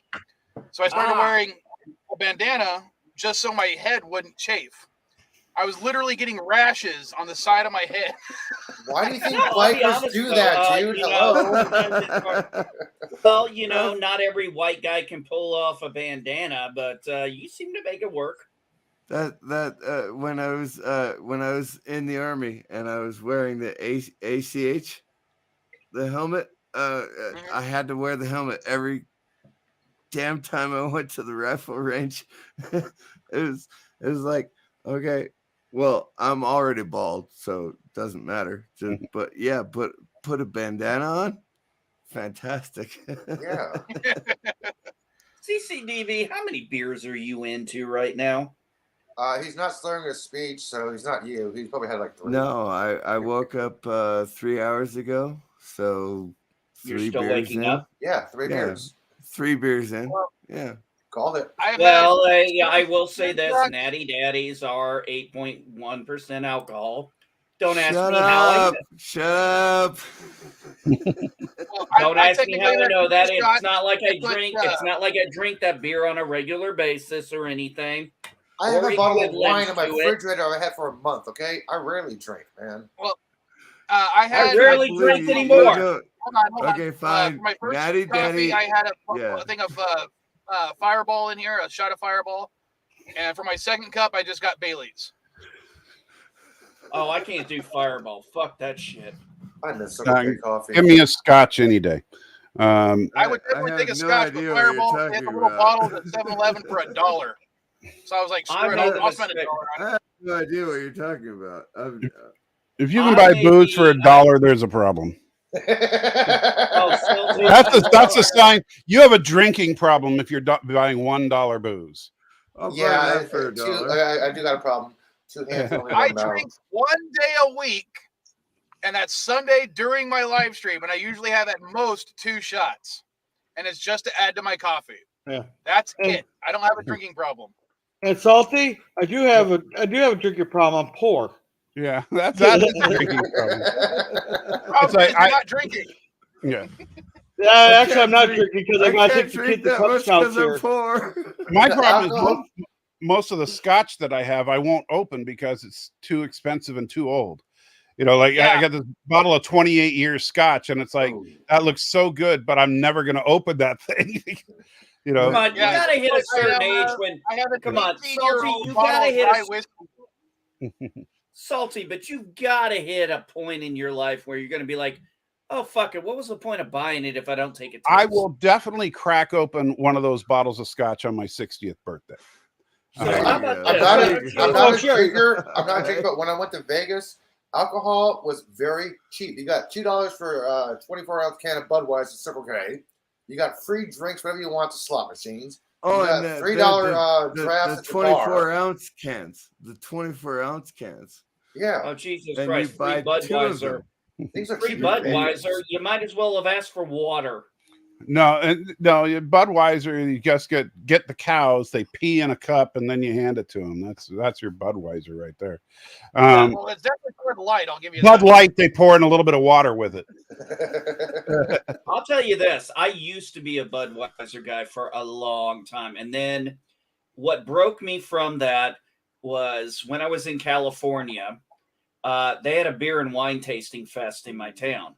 And I'd never been to one before. Now, I'm not a wine guy, but I do like beer. So I went and I tried all different kinds of beers and realized I have been missing out on some good quality beer. Well, you know, I gotta head out, guys. Thanks for hanging. Not a problem, guys. Have fun. Later. So, I'm not a big beer drinker. The only beer I like is Henry Weinhardt's. And yeah, it's their brewery was right across the street from where I lived when I was in Portland. Which, by the way, never live across the street from a brewery. It smells so bad during the summer. No, that is not entirely true. Just the Bush, Don't Anheuser-Busch never smells bad, and I lived near St. Louis. Well, that's because they don't actually brew beer. They, like I said, they just milk cow piss. But the okay, well, okay, technicality. Yeah, but you know, this was a real brewery. Right back. I gotta take it to Roja. Just don't live in Oregon.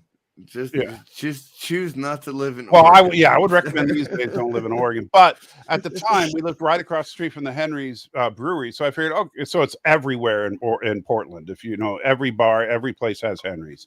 So I figured I'd try it, and Henry Weinhardt's is actually pretty good. It's like a large scale craft brewery, you know. So I would definitely recommend them. And if you ever go to Portland, go to McMinimum's. There's a bunch of bars called McMinimum, scattered around Portland. They have great stuff of craft beers and stuff from all over. Oh yes, I'm so looking forward to going to Portland after all the fun times they've had the last few years. Well, like I said, if you have to go there, you have to go there. But the problem with Portland is that the most beautiful city on the earth is now one of the ugliest cities on the earth because they decided to make things like homeless camps legal. That was their solution. So now if a homeless guy puts a tent on your front yard, there's nothing you can do about it. Oh my God, Salty! Don't even start. Don't even start. Oh my God, California it's supposed is to be horror the worst movies, and we place went on the to facial live. hair. Hey, and now we're talking about homeless people, so you know.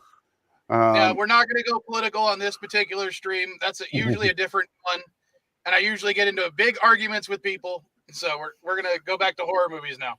Okay. Well, actually, over politics. You know what? California is a horror movie. I was going to say the same thing. Only parts of California is okay. Anyway, I got to run though because I got a hot date with my wife coming up in about 20 minutes, so I need to get going. But it was a blast hanging out with you guys. Good to see you again, Vile. You're welcome anytime. All right, so have a good one, and yeah, au revoir. Later, Salty. Here, bud. All right, but since we're going to go back to horror movies, it's a slightly older one, as in it didn't come out this year. But one of the other ones I did see finally was Spiral from the Book of Saw. Have you guys seen that one? Nope. No, I've not seen it. Never even heard of it. Book of Saw. It's the one starring Chris Rock. Chris Rock, the latest one. Yeah, I have not seen Spiral. I saw all the Saw movies up until that point.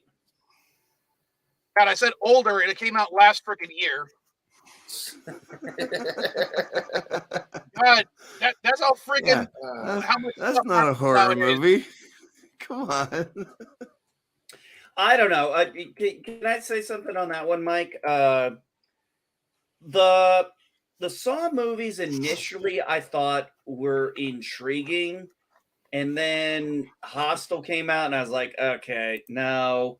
And then the more we got into the Saw movies, the more over the top they kept getting. And I was like, okay, there needs to be. Now, there were aspects that kept me involved in it because you weren't exactly sure, wait a minute, this is going on at the same time as the last movie was going on? What the fuck? And I don't know. Eventually, though, I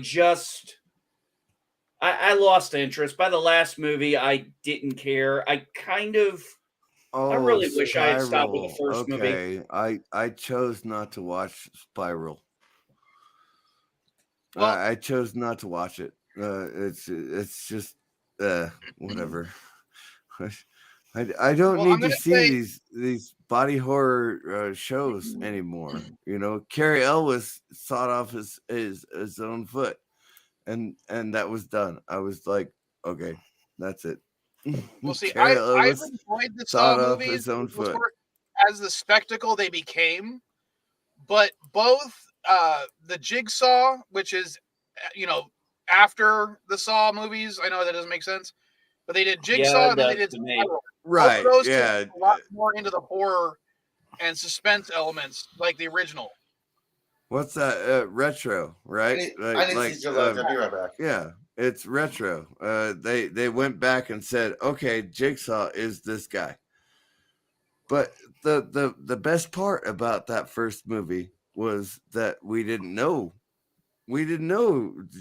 Jigsaw existed. It was just a crazy, weird movie. Yeah, but you got to admit the twist ending at the end was fucking awesome.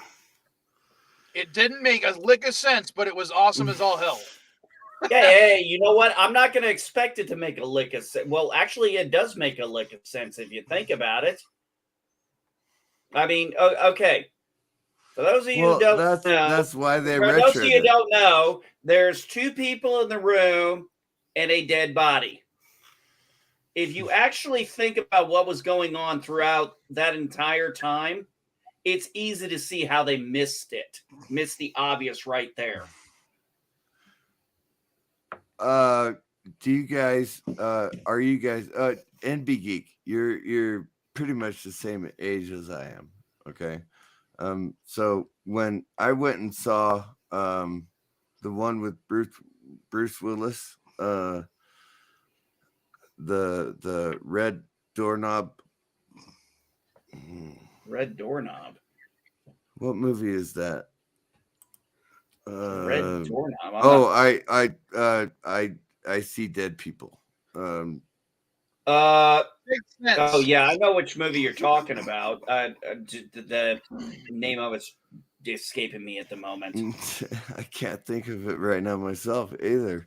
But when I was in the theater, and I was sitting next to my best friend, and we were sitting there and we were watching the movie together, I said, Bruce Willis is dead. And everybody in the theater was pissed at me. Everybody in the theater was like, how the hell did you know that? Well, Bruce Willis is dead. I mean, it's not that difficult to figure out. Sorry, hold on, guys. I will say this. Oh, that was Unbreakable, wasn't it? No, not Unbreakable. No, that wasn't Unbreakable. I see dead I people. just wanted to play that. The Saw theme is one of the best ones I've heard in a freaking long time. I will say that when it brought back those great musical cues from like the slasher genre. Absolutely. Halloween. Oh, it was fantastic. Yeah, the musical score was just brilliant. Absolutely brilliant. Because let's face it, does Freddy Krueger have a good musical cue? No. Does Jason? Abso-freaking-lutely. Does Michael Myers? Abso-freaking-lutely. Yes. Jigsaw has a freaking great musical cue. I will give you that. Yes, the scores really make the difference. Sixth Sense. Thank you, NB. That's what I said. Yes, the Sixth Sense. Well, you know what? You're killing me here because you're Brothers. always giving answers when I guess the rest of us are yapping our fucking mouths. I see dead people. I thought you guys were talking about the Wayans brothers. You know, if you intend to have a CNA stream, you should be prepared for the CNA stream. Oh, I always prepare for this. That's why I'm not stoned out of my mind right now. I'm not stoned. I only took a couple tokes. Elihu. Oh, you don't count, Elihu. You have CBD. Oh, Elihu, you have CBD at this time of the day. Yes, I do. You have CBD at this time of the day. You save the weed for later, unless it's a special occasion. CBD. And then you'll have a little in the morning. Yeah, my CBD, my weed. And I'm smoking my CBD. That's it. I try not to use this. I try not to use this avatar, but I'm gonna use this avatar now. I am the drunken philosopher. What are we going to talk about now? Oh, God. I got to tell you, when you brought it up and it was really small, I thought the yellow part was a ear of corn. Really? Phrasing, dude. Somebody clip that. That's whiskey, dude. That's whiskey. I'm balancing whiskey on my finger. Somebody clip that. When you brought it up, it was so small, I thought it was corn. Come on, somebody clip that. No, I'm talking about the sun in the background. Doesn't matter. Yeah. It looked like an ear of corn. Oh. In the background, no joke. You're seriously going that deep into it. Well, I'm just now noticing Princess Buttercup and the Dread Pirate Robert. Yeah, exactly. It's the Dread Pirate Roberts and the Princess Buttercup in the background. I'm not changed. There it is. No, I'm talking about this. Underneath where it says the drunken philosopher. On my screen it looks like the size of a dime, and I'm like, it looks like you're holding up an ear of corn.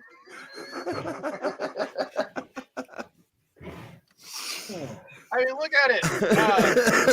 There's a little green part. There's this. I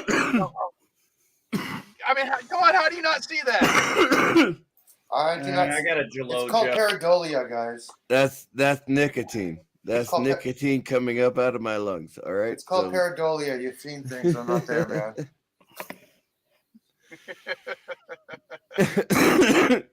Fantastic. Yeah. Dread Pirate Roberts, and of course, when she was good looking. Back. Ed, how you doing, Darren? You just missed You- Anti-Dracker. You are not Carrie Lewis, okay? Oh, that's perfectly fine. Hello, Vile. Hello, Communist Who. Hello, No Balls Geek. Hello, Drunken Corn Farmer. And hello, Gorillas Random Thoughts. Drunken Corn Farmer? Seriously? What do you make? You can make alcohol out of corn, right? Communist Who? Actually, I've you never make been to Cuba. whiskey out of corn, I believe. I've never been to Cuba.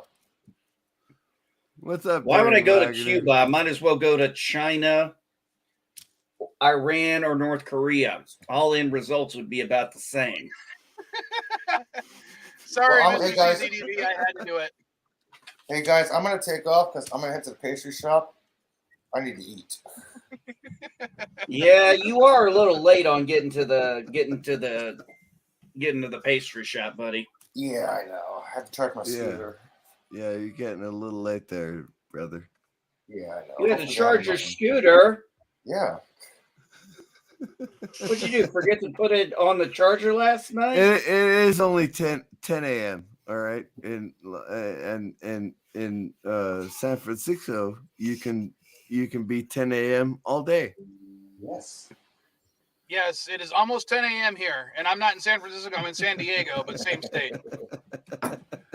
Okay, Ah, later, so you weirdos. both make Well, there's your problem. Yeah, I gotta eat now. I am really hungry. So see, I already have my jacket on already. All right. Later, man. Later, weirdos. And Darren, See it's you your later, new Lou.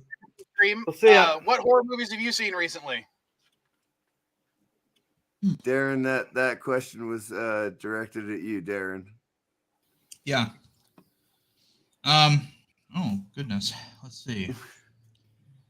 I saw The Lighthouse, Oh, that was a Which good may- one. which may not be officially a horror film. It's more of a suspense. No, thing, but- it's suspense, and that's what I love about it. It's suspense. It is. So Wait, is that the one with the mer people? it's the one with no. it's the one with Willem Dafoe Willem and Sparkle Dafoe Vampire guy. and the vampire guy. And it's a black and white film. It's a Dave Eggers film where it's all in black and white, and it's filmed in a dimension that mimics the millimeter of the period. Oh, And they so just go. They're good. just at this lighthouse, and they're going nuts. And that's. But no, I saw War of the Gargantuas a couple days ago. That's a kaiju movie. So that's not necessarily a horror film. But, as far as like a spook show, Well, if you live in Tokyo, it's a horror movie. I suppose. Yeah.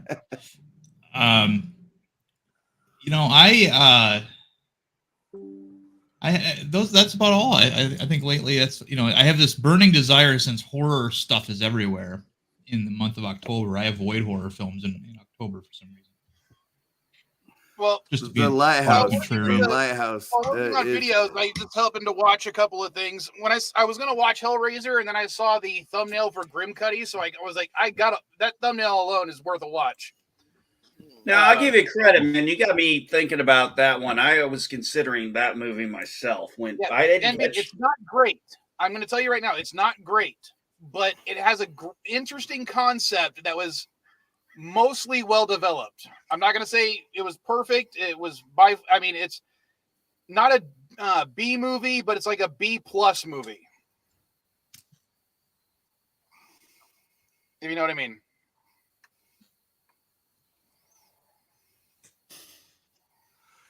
When my brother told me to watch the one with Bruce Campbell, the one before Army of Darkness, what's it called? Evil Dead 2. Evil Dead 2. Evil Dead 2. Still, to this day, Evil Dead 2 is like one of the best horror movies ever made. Well, it's a horror comedy. Absolutely. Yeah. And that's one of the virtues of Evil Dead 2 is that it's a comedy, and even to this day, right? You have to watch Evil Dead 1 in order to understand Evil Dead 2. In order to understand Evil Dead 2 basically rehashed the entirety of the Evil Dead 1 story. Right. So you don't have to watch Evil Dead 2 or 1. And that's the brilliance of it, is you get to watch whatever version of Ash versus Evil Dead.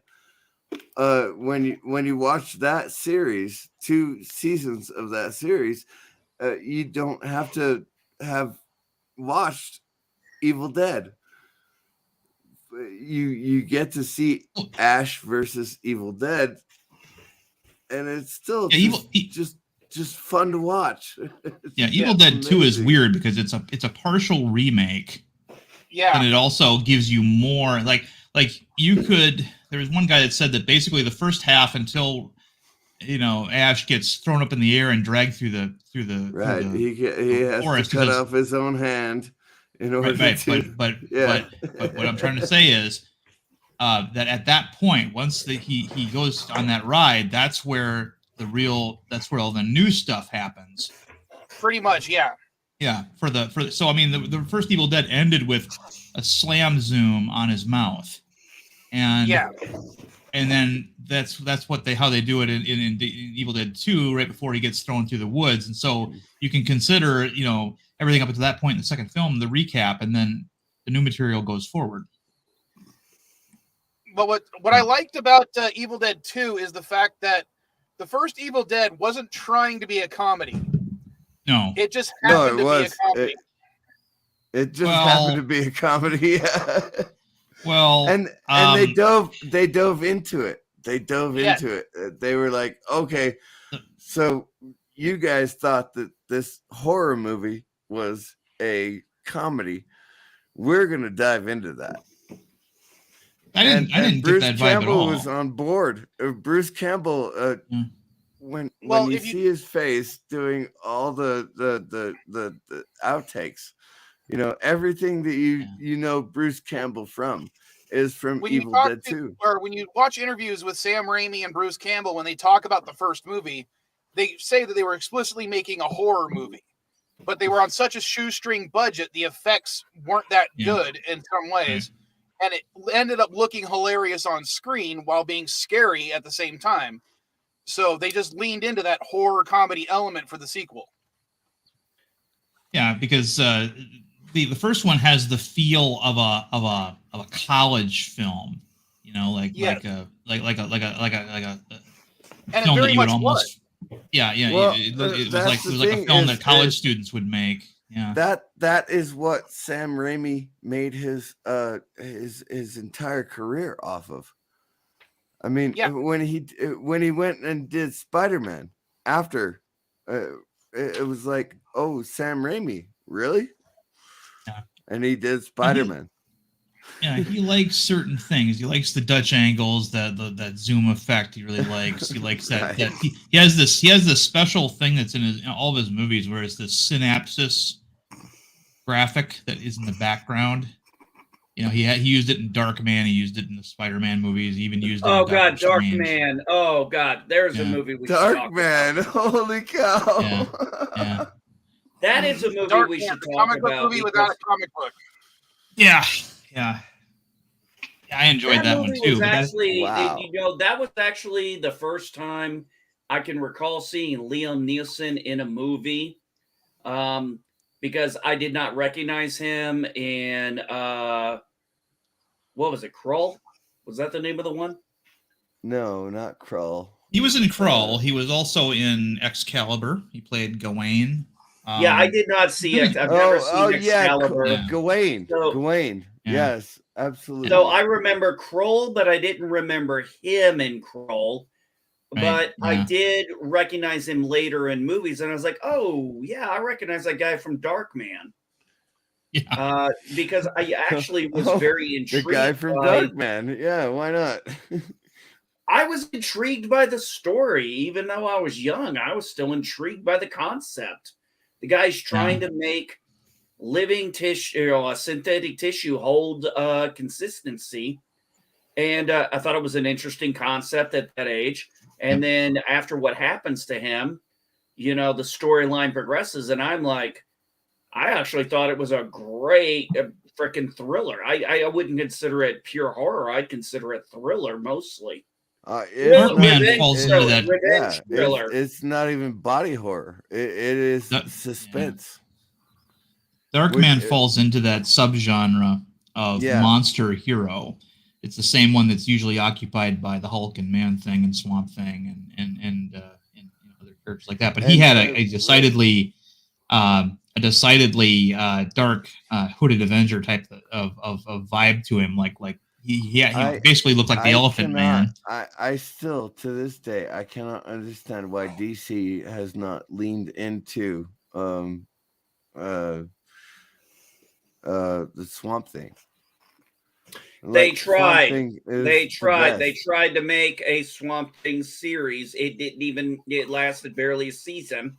I watched a little bit of it. It could not hold a fucking candle to the 90s version. And let's think about the budget that was on at USAA. Hold on. God, Swamp Thing movies dude. or the Swamp Thing series was a continuation of the movies. Right. No, it was a continuation of the first movie. It didn't include the sequel. Oh, hold on, I'm going to look it up. No. The sequel was not considered. Shall we talk about Quantum Leap? No, that's not horror. I'm not going to.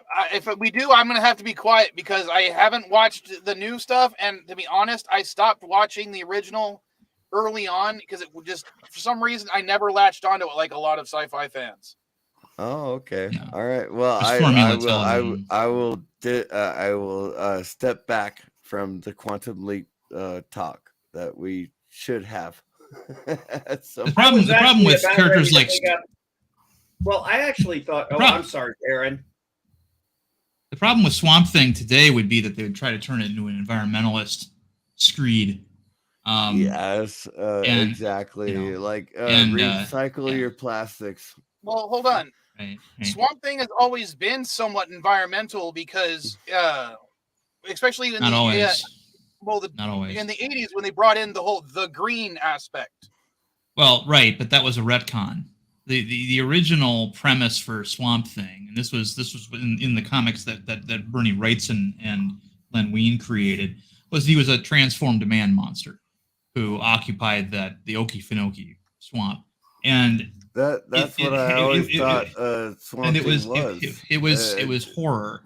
It didn't have a political message, and later on, Alan Moore retconned him into a plant elemental that just thought he was Alec Holland, and fuck the whole thing up. And then it became a socio-political message book at that point.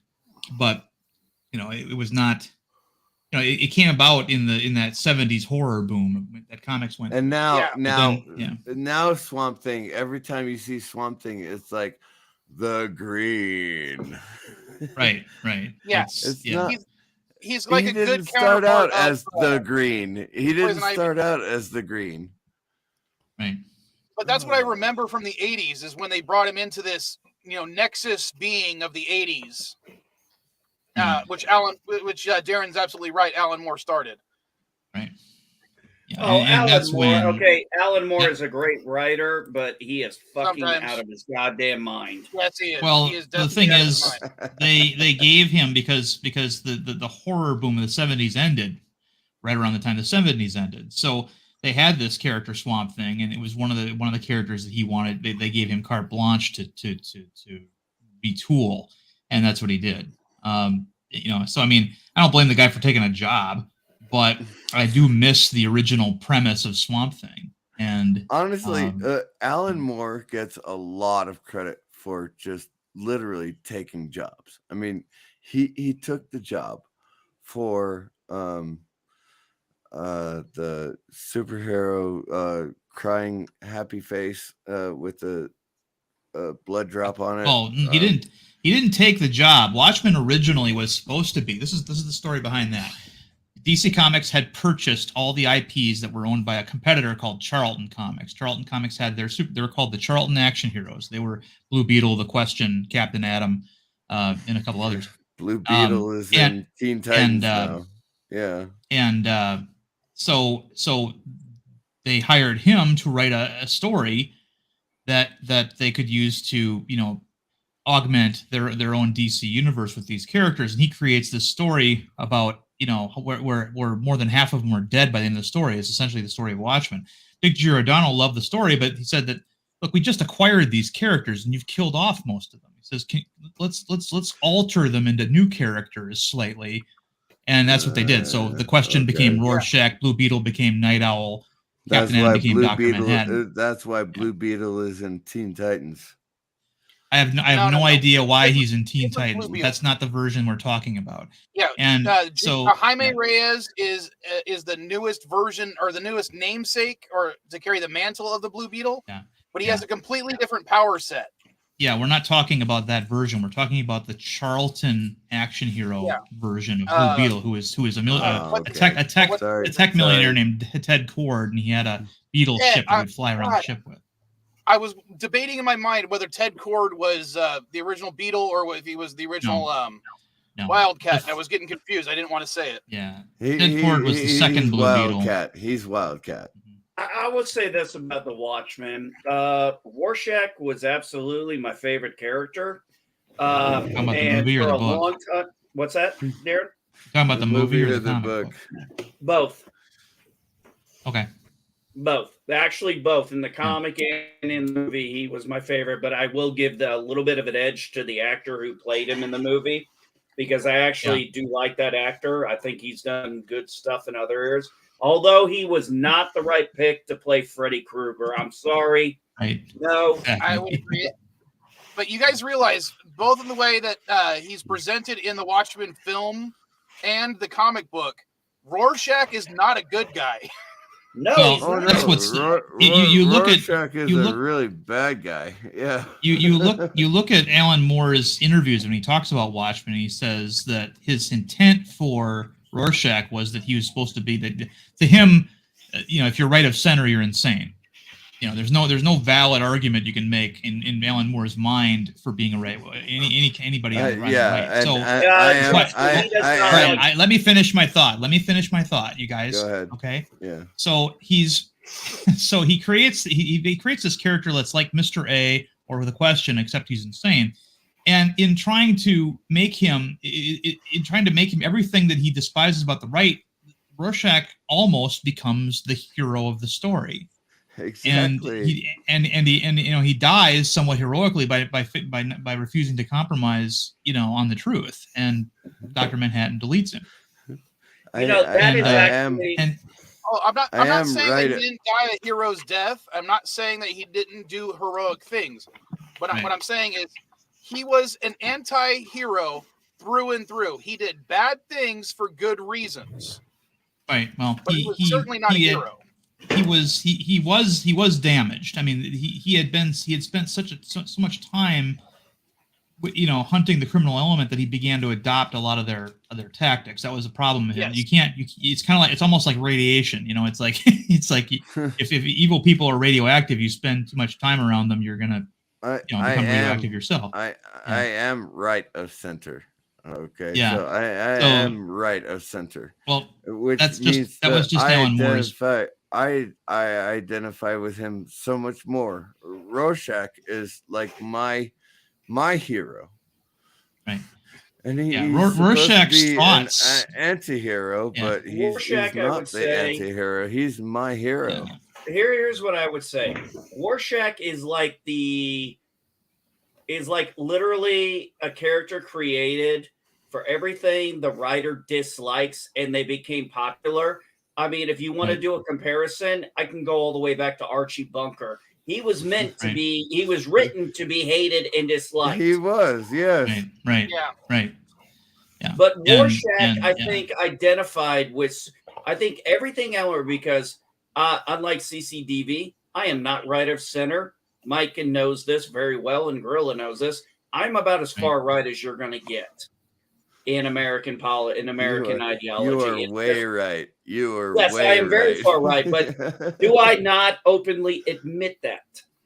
You do, yeah. Exactly. And, So Alan Moore, I am like the devil to Alan Moore, and it always cracks me up because I'm like your politics, your views, I swear to God, do not reflect or whatever he's trying to interpret in his comics. Yeah. He is missing the mark he is intending. I know he is missing the mark, but he's missing the mark on our side. What Alan Moore seems to be funny about is his ultimate heroic character in Watchmen appears to be Ozymandias, who is as far left as you can Right, possibly get. Ozymandias is supposed to be the hero of the story, and he's not. But He's he not. is the ultimate villain of the story, whereas the far right person is the ultimate hero of the story, even though neither one of them are actually good guys. Right. And I think that's funny that he didn't. Sorry for interrupting you again, Darren. Okay. He So accidentally stay quiet wrote so both Darren sides can, being villains.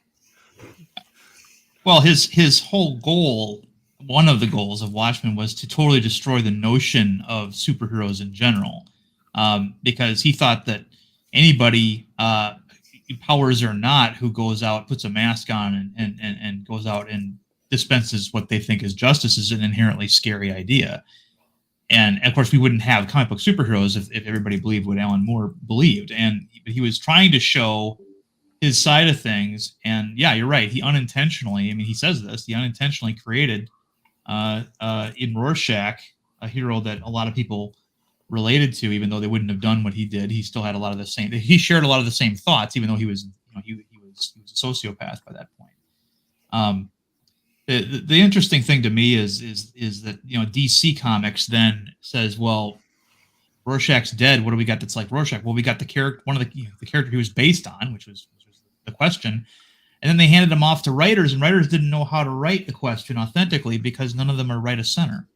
Denny O'Neil famously took on the project, and he kills the Question in the first issue, and then has him revived. And when he revives him, he changes the character into something else, a Zen philosopher, which is Right. Bullshit. The Question was a conspiracy theorist. Rorschach. Rorschach that was never meant to be anything other than a sociopath. He's meant to be a sociopath. Right. Rorschach was meant to be a sociopath, but originally that was the interpretation of Alan Moore on the Question. The Question was created by Steve Ditko, and Steve Ditko, like the Question, is an Ayn Rand objectivist. That's his philosophy, and which the left considers to be a right-wing philosophy. But you might it's funny because Aaron, who Rand is, because some people won't know. Ayn Rand was a Russian immigrant who wrote a couple of books that became called The Fountainhead and Atlas Shrugged. Atlas Shrugged. I don't want to get too political, but yeah. Right. The left thinks they're horrible, but entrepreneurs seem to think they're okay. Anyway, yeah. Anyway, somebody came to Ditko's. Have you read Atlas Shrugged? Yes, I have. You realize that for the type of capitalism that is supported by that book requires two basic forms of platinum to exist for the economy to exist, right? I'm not prepared to discuss Atlas Shrugged or its merits, but the idea I was getting at was somebody came to Ditko one time over to his apartment and said, have you heard about the Watchmen? He goes, no. And he goes, well, it's got this character called Rorschach in it. And he goes, oh yeah, Rorschach. Yeah, he's basically the Question, except he's insane. And Alan Moore tells this story thinking that it reflects poorly on Ditko, that Ditko is the oddball. It's kind of funny to me. But turns out that Ditko is correct. Ditko, the Question originally was an Ayn Rand philosopher, and later there was a very good cartoon appearance by him in the Justice League, Bruce Tim Paul Dini, where they tried to combine him a little bit with with the conspiracy theorist angle, and I thought that worked real well. Jeffrey Combs from I was going to say Jeffrey Combs voiced him, and he did a really great job. really good job. And there's a very pivotal scene where Have you guys ever watched the behind the scenes of when they brought him in the Justice League? Because Tim, the guy you mentioned, I'm blanking on his last name. Bruce Timm. Bruce Timm. Okay, so I was blanking his first name. They said when they wrote that episode of The Question, they literally wanted to do nothing but make the whole series about The Question after that. Right. Yeah. Because when are you ever going to get a Question cartoon? Yeah, but the few times he was in, it was really good. Like when Huntress comes in, I didn't know the Girl Scouts were doing this conspiracy. Not many people do. And it's just so casual. But he even says, I'm a conspiracist. I'm a conspiracy nut job. Everybody thinks that about me. So if I do this act and save the other guy from doing it, hey, nobody's going to be surprised it's me who does it. Right. He was amazing. Okay, so Rorschach is the guy, right? He's the guy, right? So we follow Rorschach through the entire story. All right. How many of you had CCTV? I mean, it's 5. Where I'm at, it's 5. Where I'm at, it's just getting to be noon now. I mean. It's 1:15 for me. 10:15 for me. Same here. 5. I've had 5. Noon.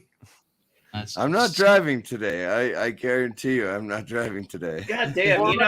That's a little scary when you're like, "How many beers have you had?" It's like the norm thing. Hey, what time is it? 10 o'clock. Yeah, I've had 5. But in that cartoon, there's a pivotal scene where Question figures out at least the majority of Lex Luthor's plan. Yes. And he decides to essentially he decides to essentially murder Lex Luthor by strangling him with his tie, because he's gone without sleep for like a week. He's addled, he's malnourished, and this is how he's not thinking. Even for him, he's not thinking all that clearly, and he does the Ayn Rand thing where he says A equals A, and that's the thing about Ayn Rand is he did not understand that it's not one guy making a widget. It's not one guy making a widget. It's there's 5 different people making the widget. Well, what he didn't understand was that Brainiac was living inside of Luthor and actually compelling him to do all these things, and so that was when he tries to kill Lex Luthor overpowers him quite easily because he's got Brainiac living inside him, and Brainiac's a cyborg, and it was some fun stuff. But yeah. The DC Comics hates The Question so much. They got so many when that cartoon came out. There were so many fans because it was neat. You had this thing where he had this like relationship with Huntress. They had both sort of been like she got completely kicked out of the Justice League. He was still in the Justice League, but just barely. And they had this whole crime fighting romance kind of deal, and people wanted that in the comics. And instead, DC Comics' response was to kill Vic Sage and have a lesbian policewoman named Montoya become the new Question, and which is not what people wanted. And Montoya came out of Gotham Knights, the comic book series, or whatever it was called. So why does DC Comics think that they can just put the Question out there and not explore the deep meaning behind the Question? Well, over the last 20 years, they've been drumming out any, especially writer that has any thoughts left of center, and so they don't have it. It's no longer in the big two, at least. It's no longer in their DNA to write a character that they can't agree with philosophically, like the Punisher. Oftentimes it is very embarrassing to be right of center. Well, what's funny is Darren's absolutely right, because Ditko himself is the creator of The Question, and he does not agree with the question's politics at all. Exactly. It's like, and I will say, Jedi Bill is absolutely correct. We got sidetracked again. We're not talking about horror movies. Right. That's right. That's right, Jedi Bill. And but since we are talking about, since we did mention Rorschach, I mean, he let's talk about that Friday, that Nightmare on Elm Street movie he was in, where they tried to play Freddy Krueger. I think one of the reasons why that thing didn't work was because they, at one point, at least in the film, they tried to make Freddy a little bit too sympathetic. You know. Well, I think you're somewhat right. They tried to make him more sympathetic, but they also tried to make him more evil by expressly saying that he was molesting the kids. Yeah, see, which was only ever implied in the movies. Which was only ever implied during the. Yeah, they never. This was the first time they actually took that backstory and tried to make almost a whole movie out of the backstory. And it was, I mean, his backstory was created over the course of, I think, 3 movies. It was, Jedi Bill, you are like the horror movie king, you know. So tell us what do you think? They're also muted. That is why I came. There you go, Jedi Bill, right on. That is why I came, because the title says, have you seen a good horror movie? Yes, I have seen a really good horror movie lately. Well, what I was talking about originally, this week while working on video, I watched Grimcutty, the new Hellraiser, Halloween Kills. That was the one from last year, not this year. And I finally watched Spiral from the Book of Saw. Those are the 4 movies I watched this week. I'm sorry. The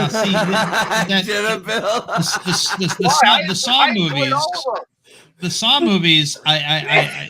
They come from a particular 10-year gap in horror where it got bifurcated into 2 subgenres. You had the torture porn on one side, and then you had the body horror. Let me finish. CCD, come on. Right, you had the torture porn on one side, those like movies like Hostel and Saw, and then you had on the other side you had dark fantasy like that Twilight stuff, where it wasn't really scary, you know, but they used former monster, you know, horror movie elements like vampires and werewolves. I'm going to disagree with you there, Darren. The 2 genres from that time period were reboots of 80s and 70s horror movies. Exactly. And the torture porn. Yes. The torture porn, or what I say body horror movies are just awful. There's always been remakes though, but what identifies that period is when it got split into dark fantasy and torture porn. You know, not all horror films, unfortunately, are actually that scary. I mean, Godzilla is considered a horror, genre film, but it's not. I mean, I don't know of anybody who's ever really been all that terrified or had nightmares about Godzilla. If you go back a couple of years ago and you look at what was that movie in Sweden? Bunch of American kids went to Sweden and they participated in it ended up being a Burning Man thing where the guy was burned inside of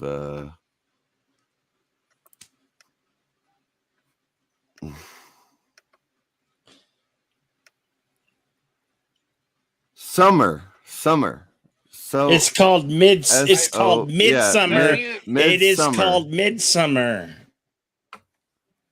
There's a breakup movie. That should have been one of the best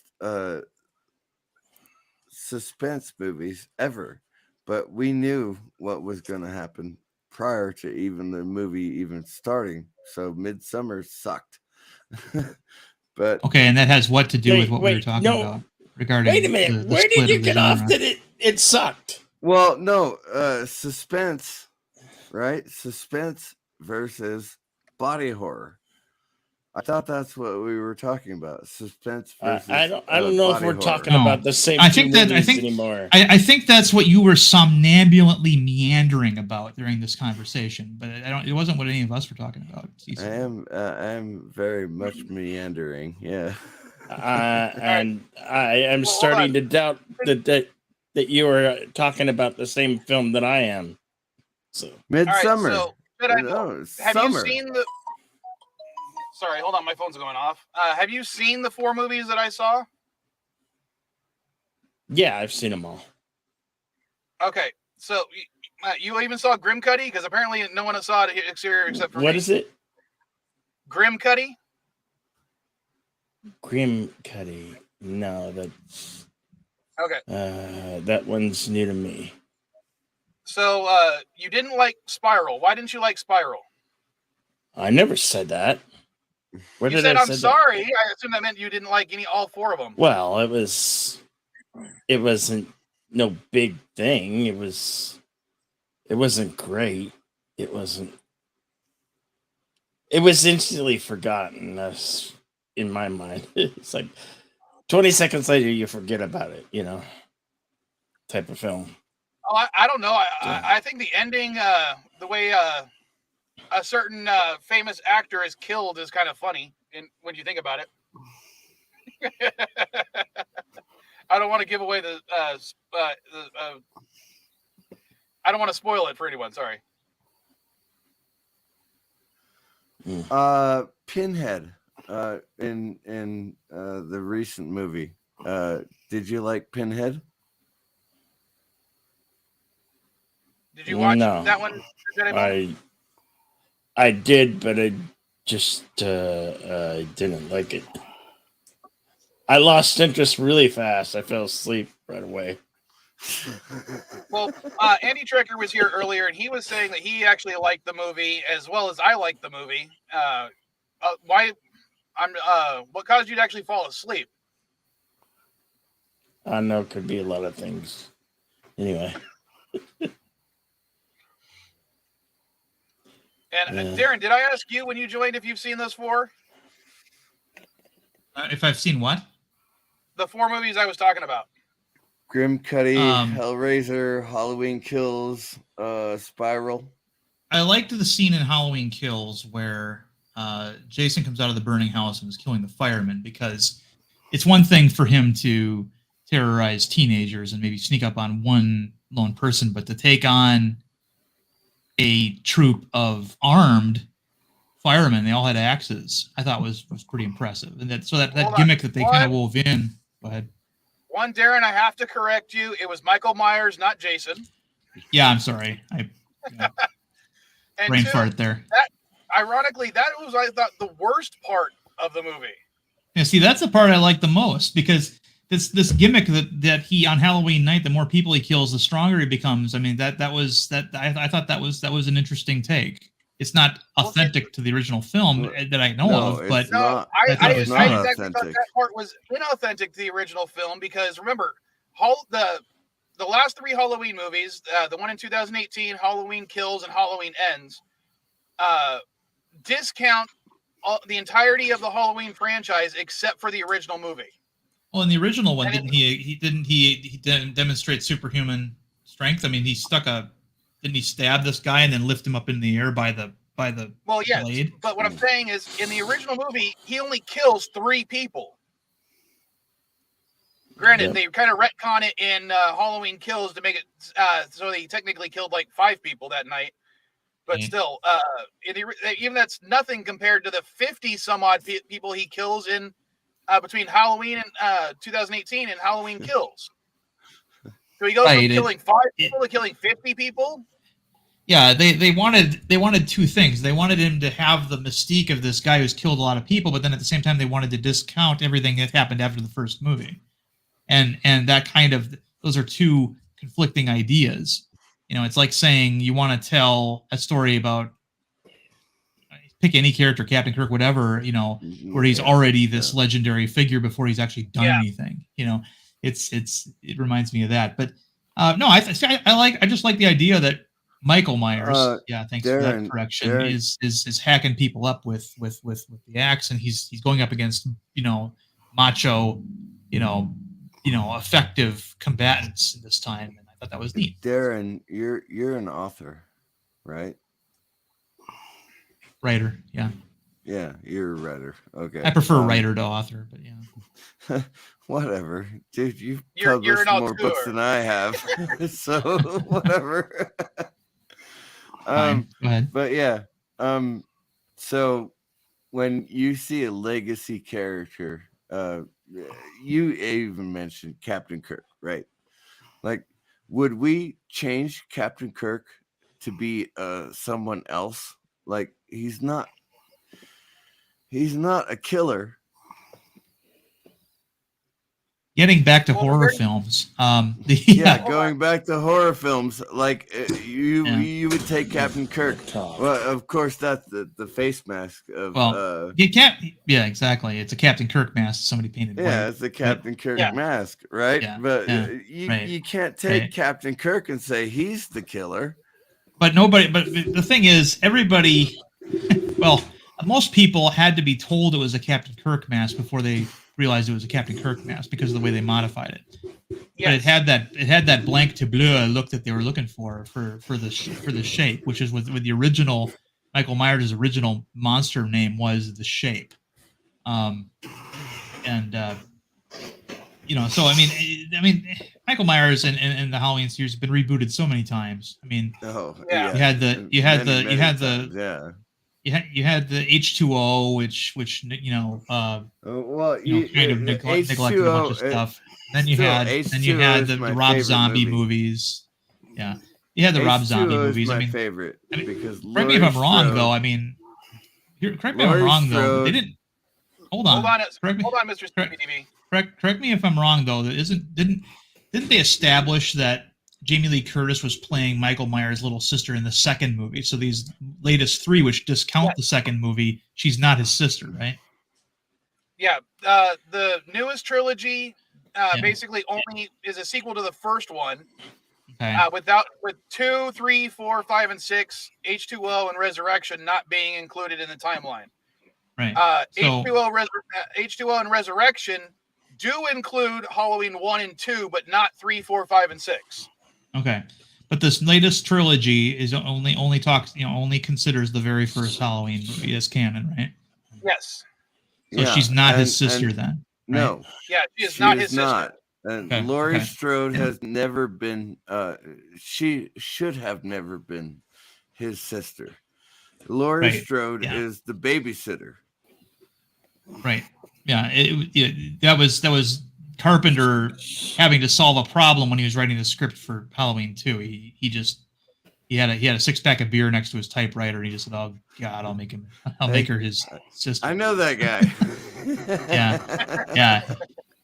He even admits to this day it was the idea of all of a sudden making people long lost. I mean, it's almost a hallmark of less than adequate writing. I mean, they did it in the Star Wars, they did it in all kinds of things, and yet if everything else is good about the story, people will overlook it. But generally speaking. All right, Mr. Ryder. Yeah, that is definitely something they do frequently, especially in horror movies. You got Sleepaway Camp. You got Jason Lives. Well, Sleepaway Camp is definitely a movie you could not do today. Hey, Sleepaway Camp, you could not do that movie today. At least not the way it was originally presented. That is one of the movies that has to be done with riff tracks. You guys know what riff tracks is, I can easily see the original Sleepaway Camp being brought back today if they show it in the idea of being a transgender in a positive light while still having a transgender as the villain. No, everybody would be transgender except for the killer. That's how they would do it. Well, the Sleepaway Camp would be a camp for recently transitioned people, and then the killer would be a cis male or something. That's how they would do it today, because Yeah. I know you're trying to make a joke, but what I would say is, No, I'm not making a joke at all. That's what they would do. It is no, a I'm joke. saying It they is can a easily. joke. I'm saying they could do it if they had it as two separate transgender characters, one being the villain, one being the antagonist. You okay, Bill? All right, Bill? Jedi Bill? Yeah, I was moving my camera. Okay. I didn't know if you were like trying to do something else. It would look weird because you suddenly got more lit up and it was weird. I was moving my camera. Jedi thought you were Bill, casting a spell. Jedi Bill, Look at you. do You're you glowing have now. your Halloween mask already set up? Halloween mask. You do the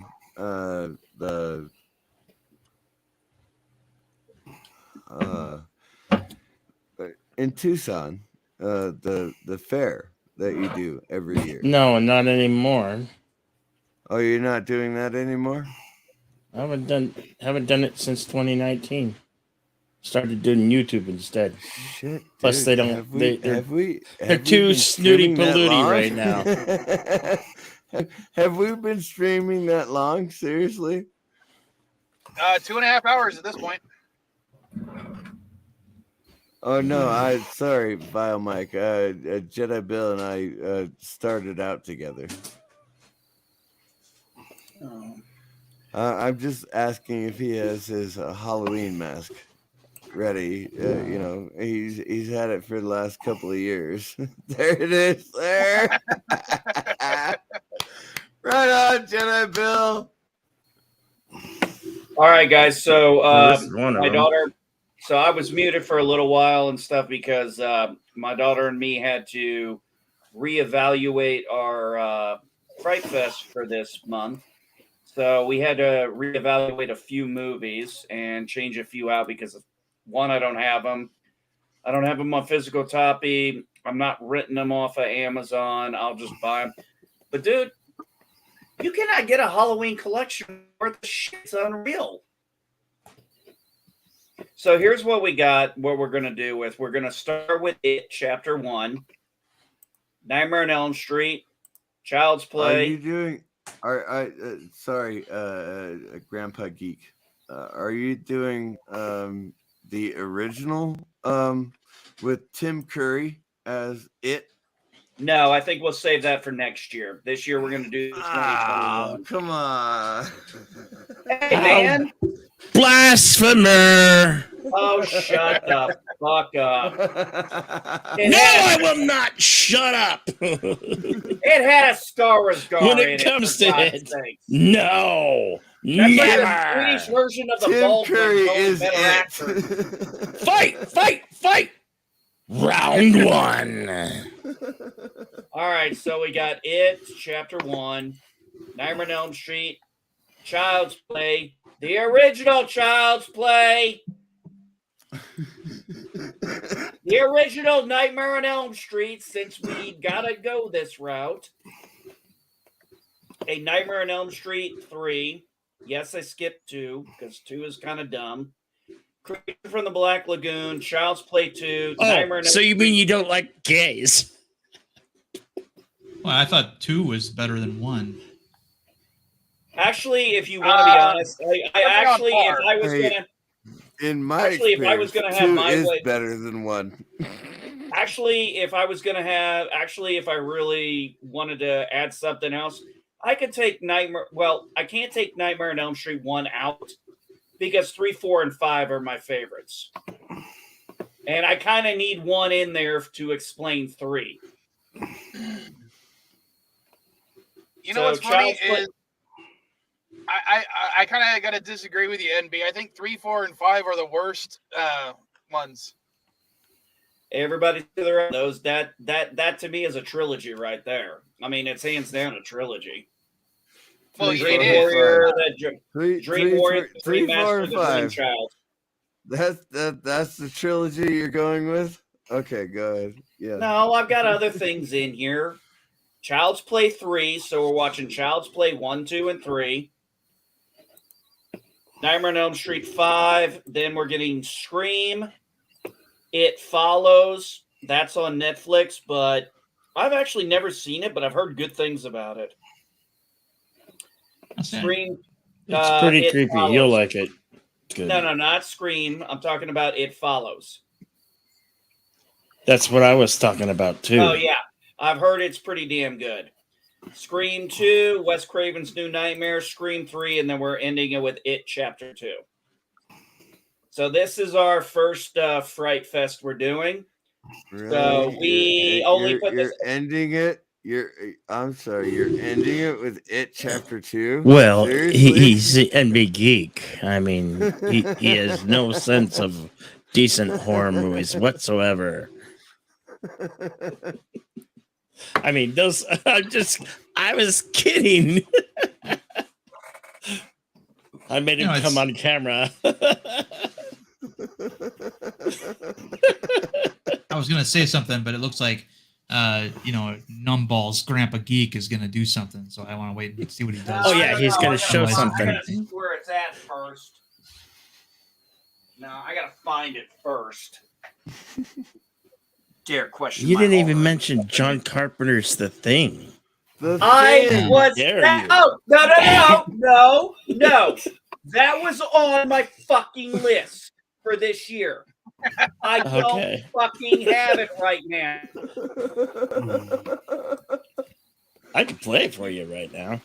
You'll never hear me say whether or not a horror film is good or not. I don't think of them in terms of good or bad, because a horror film by its very nature seeks to take the audience to a place they'd probably rather not be in real life, right? So it's meant to take you down the dark paths. Yeah. So I always say, people ask me, well, is it good? I'm like, it's effective. That I say it's either effective or it's ineffective. So, for example, a movie like the first two Hellraiser films, the ones I've seen, I would say those are pretty effective. Yeah, those are classic good. monsters. Yeah. Do not Universal. question my love of horror. If you were a true fan, though, you'd have them in individual, discs rather than as a collection. That's kind of like saying you're a Doors fan, but the only one you have is their greatest hits album. Who said I was a Doors fan? By the way, most of the That was just an example. That was just an example. All right. That was just Okay. Nosferatu. That's one that I like. Nosferatu. Nosferatu. predates- Absolutely. Yeah. Let's talk about Nosferatu. Jedi Bill. Jedi Yeah, Bill. I played it last year on Nosferatu. Halloween. You know it. You know it. You played it one. 3 years in a row. Come on. I liked- played it I liked- 3 years in a row, man. No, F- I played it FW last year Murnau's- live on YouTube. Oh, so Yeah, FW and Now's take on Nosferatu, where he's more vermin-like. I like that design. He's an actual vampire, right? Like No. he lives off of No. other people. No, that was the premise of a movie called Shadow of the Bat or Shadow of the Vampire, where Willem Dafoe played Max okay. Schreck. But the premise of the video of the movie was that he was an actual vampire, but in real life, Max Schreck was just a human actor with a big schnoz. And Max Schreck was brilliant in the role. But yeah, you're right. it's scary. I mean, I especially like what they did with shadows in that film. Or sometimes you don't see him, you just see his shadow moving up the staircase and stuff. I would not consider this one to necessarily be horror, but I thought it had, and I'm not going to say it was a great movie, but I did like one premise of it, and that was Dracula 2000, where Dracula was actually Judas Iscariot. I was like, damn, that's actually a different take on it. I actually thought that was pretty cool. I like the idea of that. Yeah, I didn't care for the idea, but I give them props for trying to do something different. I got to be honest, it was probably hit or miss for people. Are you guys familiar with Jim Butcher?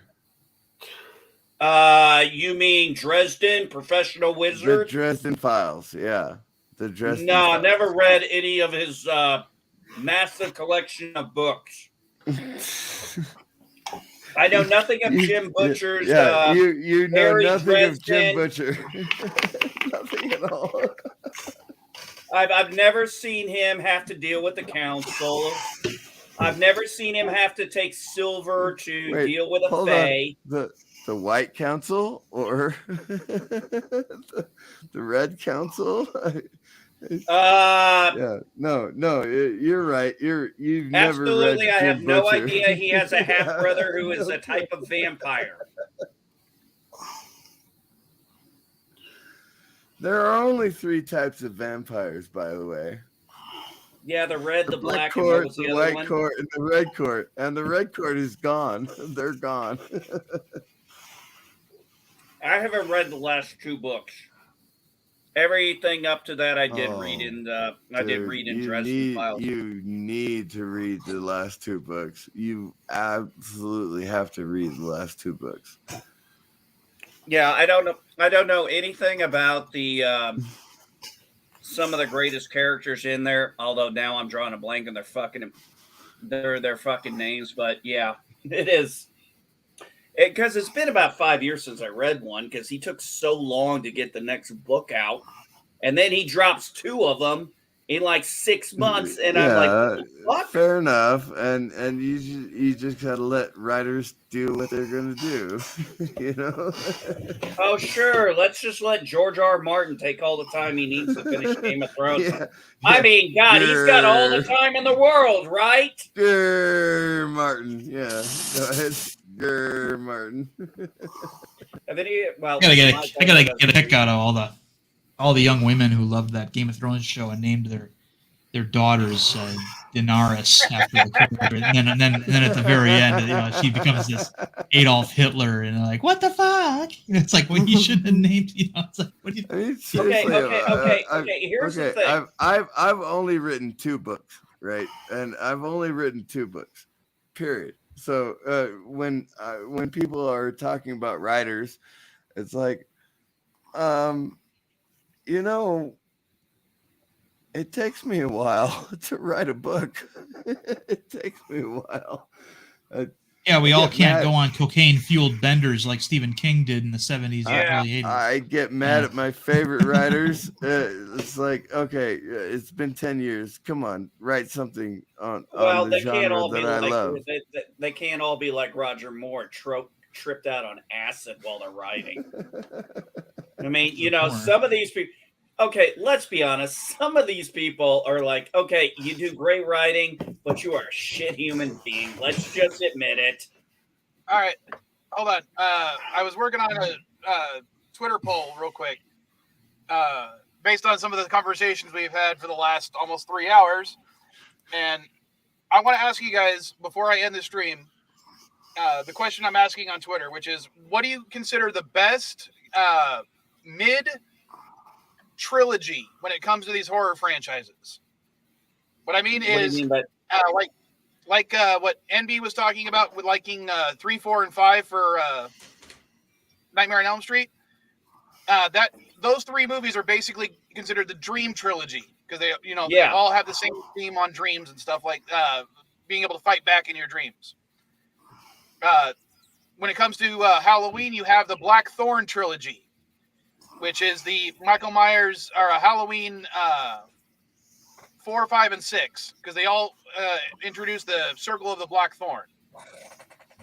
For Jason or Friday the 13th, you have the Tommy Jarvis trilogy, which is 5, 6, and 7.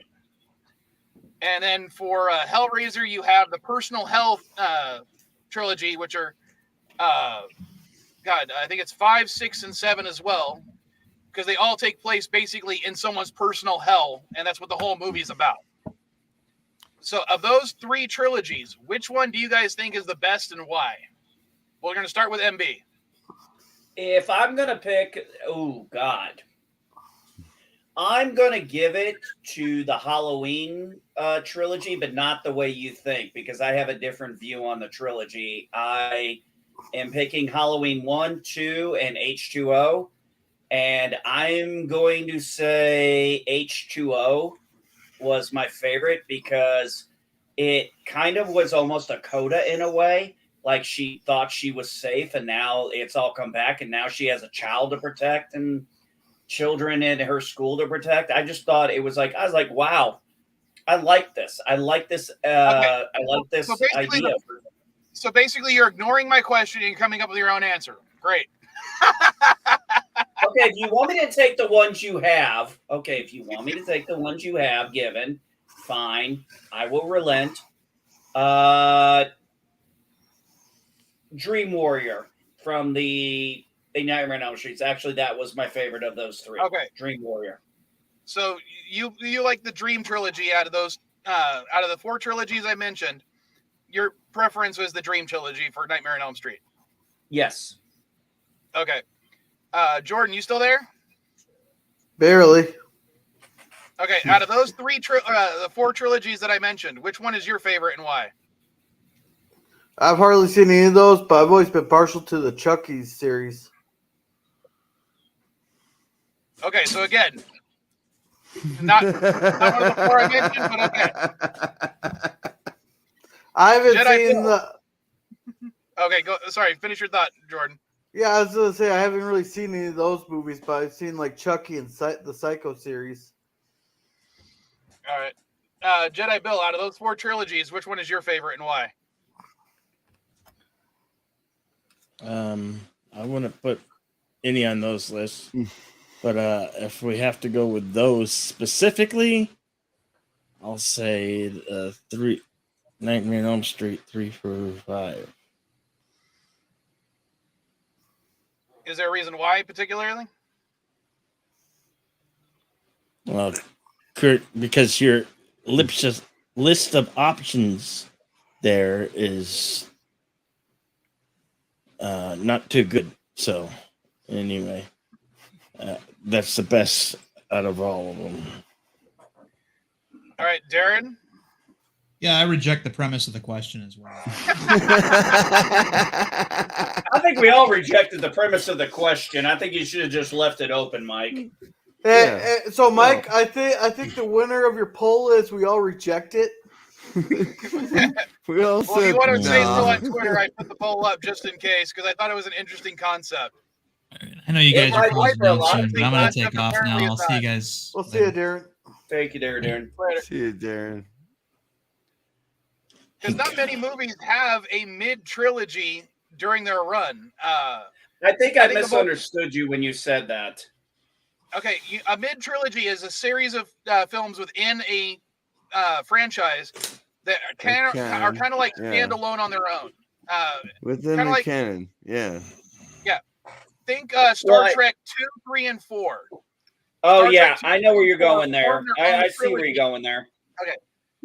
Within the start, and there's still a movie before, there's still a movie after, but 2, 3, and 4 are meant to be together individual as a set, whereas Motion Picture and Undiscovered Country and Final Frontier are individual movies. Yeah, I would go with that. Well, that's a totally another subject. Maybe we should do that on Star Trek Day or something. No, I think that's a fair thing. I choose the Halloween franchise. Well, in all honesty, I agree with you. I think the Blackthorn trilogy was probably the best one out of the 4 that I listed. Exactly, and it had David Pleasance, right? And so Donald Pleasance. Donald Pleasance was in those 3 movies, right? Am I correct? Yes. That is the trilogy that I think is the best. It also had a young Paul Rudd. Yeah, you can't and get by young young Paul Rudd, Rudd. I mean, and by young Did Paul he Rudd, I mean, die? he looks exactly the same age. No, but the important part is, did he die? On Elm Street, the pirate guy, what's his name? Oh, come on, you guys know. Johnny Depp. Johnny Depp. There, see, win-win. I win.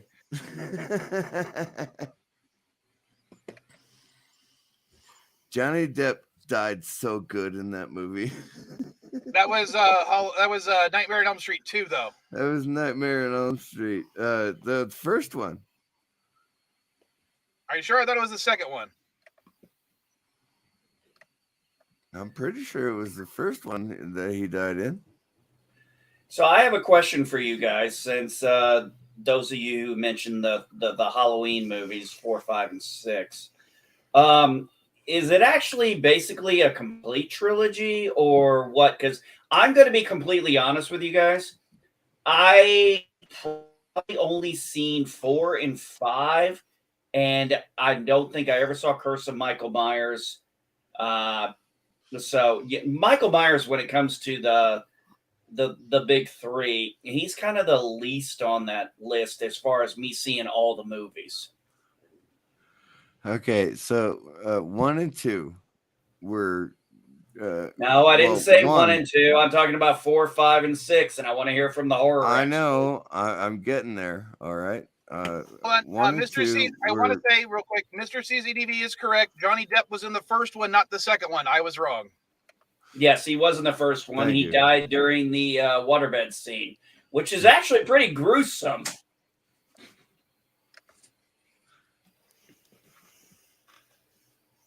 Now, it's kind of funny how each of the major franchises ended up having someone really famous be in each one. Oh, yeah. Well, Friday the 13th had Kevin Bacon. Yeah, Well, That's every horror movie. Yeah, pretty much, Jedi Bill, right? But Every seriously, horror movie. Anybody who is anybody has Like- been in a horror movie at one time. Jamie Lee Curtis was the Scream. Like she was the Scream. No. Scream Queen, you mean? She Yeah. is the Scream Queen. She is the Scream Queen. That show fucking sucked. Oh, I didn't see that show. no, I'm that talking was about no- the fact that What? she has been given the title Scream Queen, What? and nobody else can take that from her. Well, Sorry. Yeah, well, So, her mom, X and me hold on, used I to will watch. say, her mom was the first Scream Queen. I'm She's not the talking Scream about Princess. the TV show. Isn't her family? Isn't like a lot of her family basically royalty in the cinema business? Yeah, her Hollywood mom was the one that was royalty, killed yeah. in Psycho. Her the mom original. was Janet Leigh. Yes. Jamie Yeah. Lee Curtis. Curtis. Comes Jamie Lee from, Curtis herself has done many horror films outside of Halloween. Her dad was Curtis. He did a bunch of movies. What's his name? Hold on. Tony. Tony Curtis. Yeah, Tony Curtis. That's Janet. Well, the Scream Queen, Janet. Like you keep saying that. Janet your Leigh was fault. in Psycho. That's your fault, Jedi Bill. I keep saying, Janet.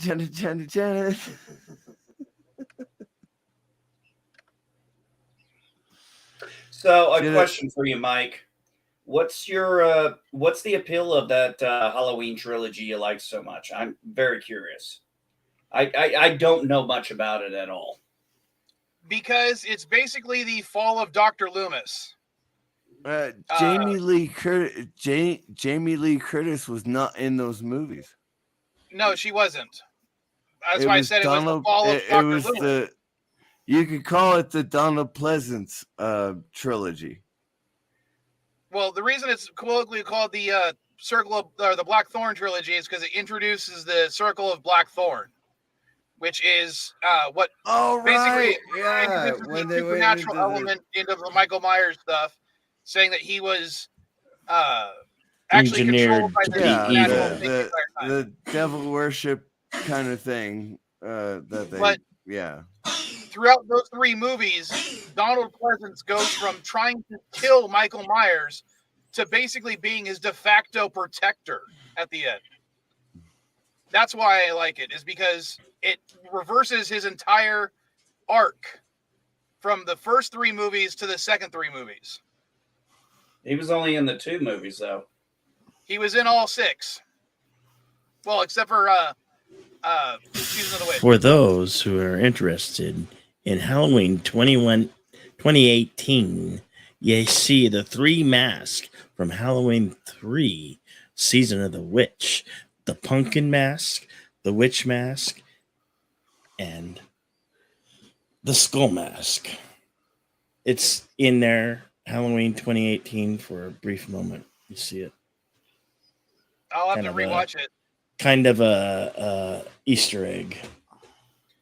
But we've been going for 3 hours. I know Bird's going to be going live soon, and I don't want to step on his toes, so I'm going to go ahead and end the stream. Anything you guys want to plug before I go? On Sunday tonight we're watching Psycho 3. Then on the Sunday before Halloween we're watching Loon Lake. That's the one that was the only film that was shot in my hometown, so we're watching that one. All right. I will be not. Oh, go ahead. I have not asked Grandpa Geek yet, but November 11th is coming up very soon, and Grandpa that's Geek great. and But I what does both that have to do? Well, that's great, but what does that have to do with me? I want you to be on my channel on November 11th at 11:11 Pacific time. Veterans Day.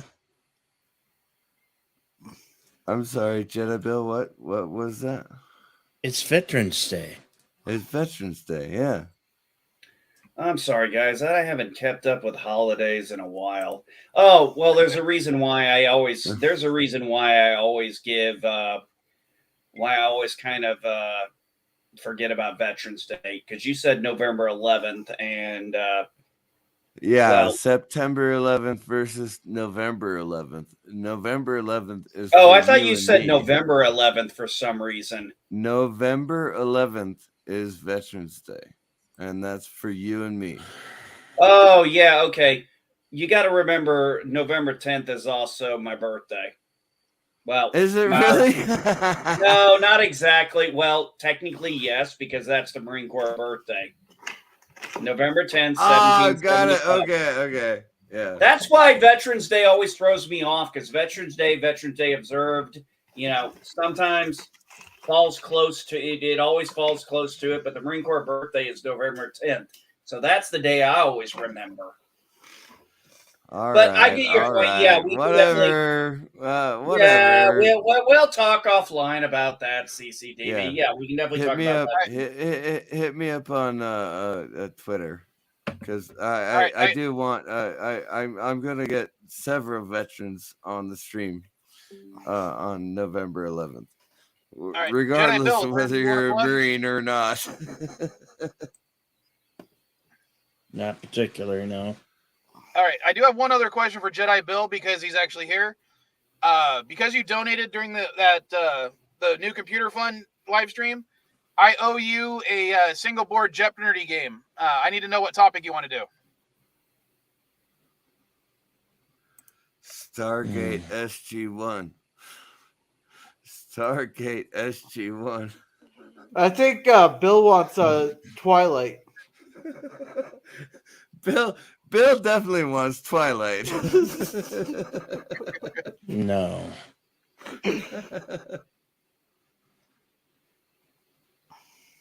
No. Frank Herbert Dune. Frank Herbert Dune. I'll send you a message. I can actually win a Jep Nerdy if it's Frank Herbert Dune. All right. In that case, I'm going to go ahead and end the stream. Thanks, everyone, for being here. And I will just say later, folks. You'll see ya.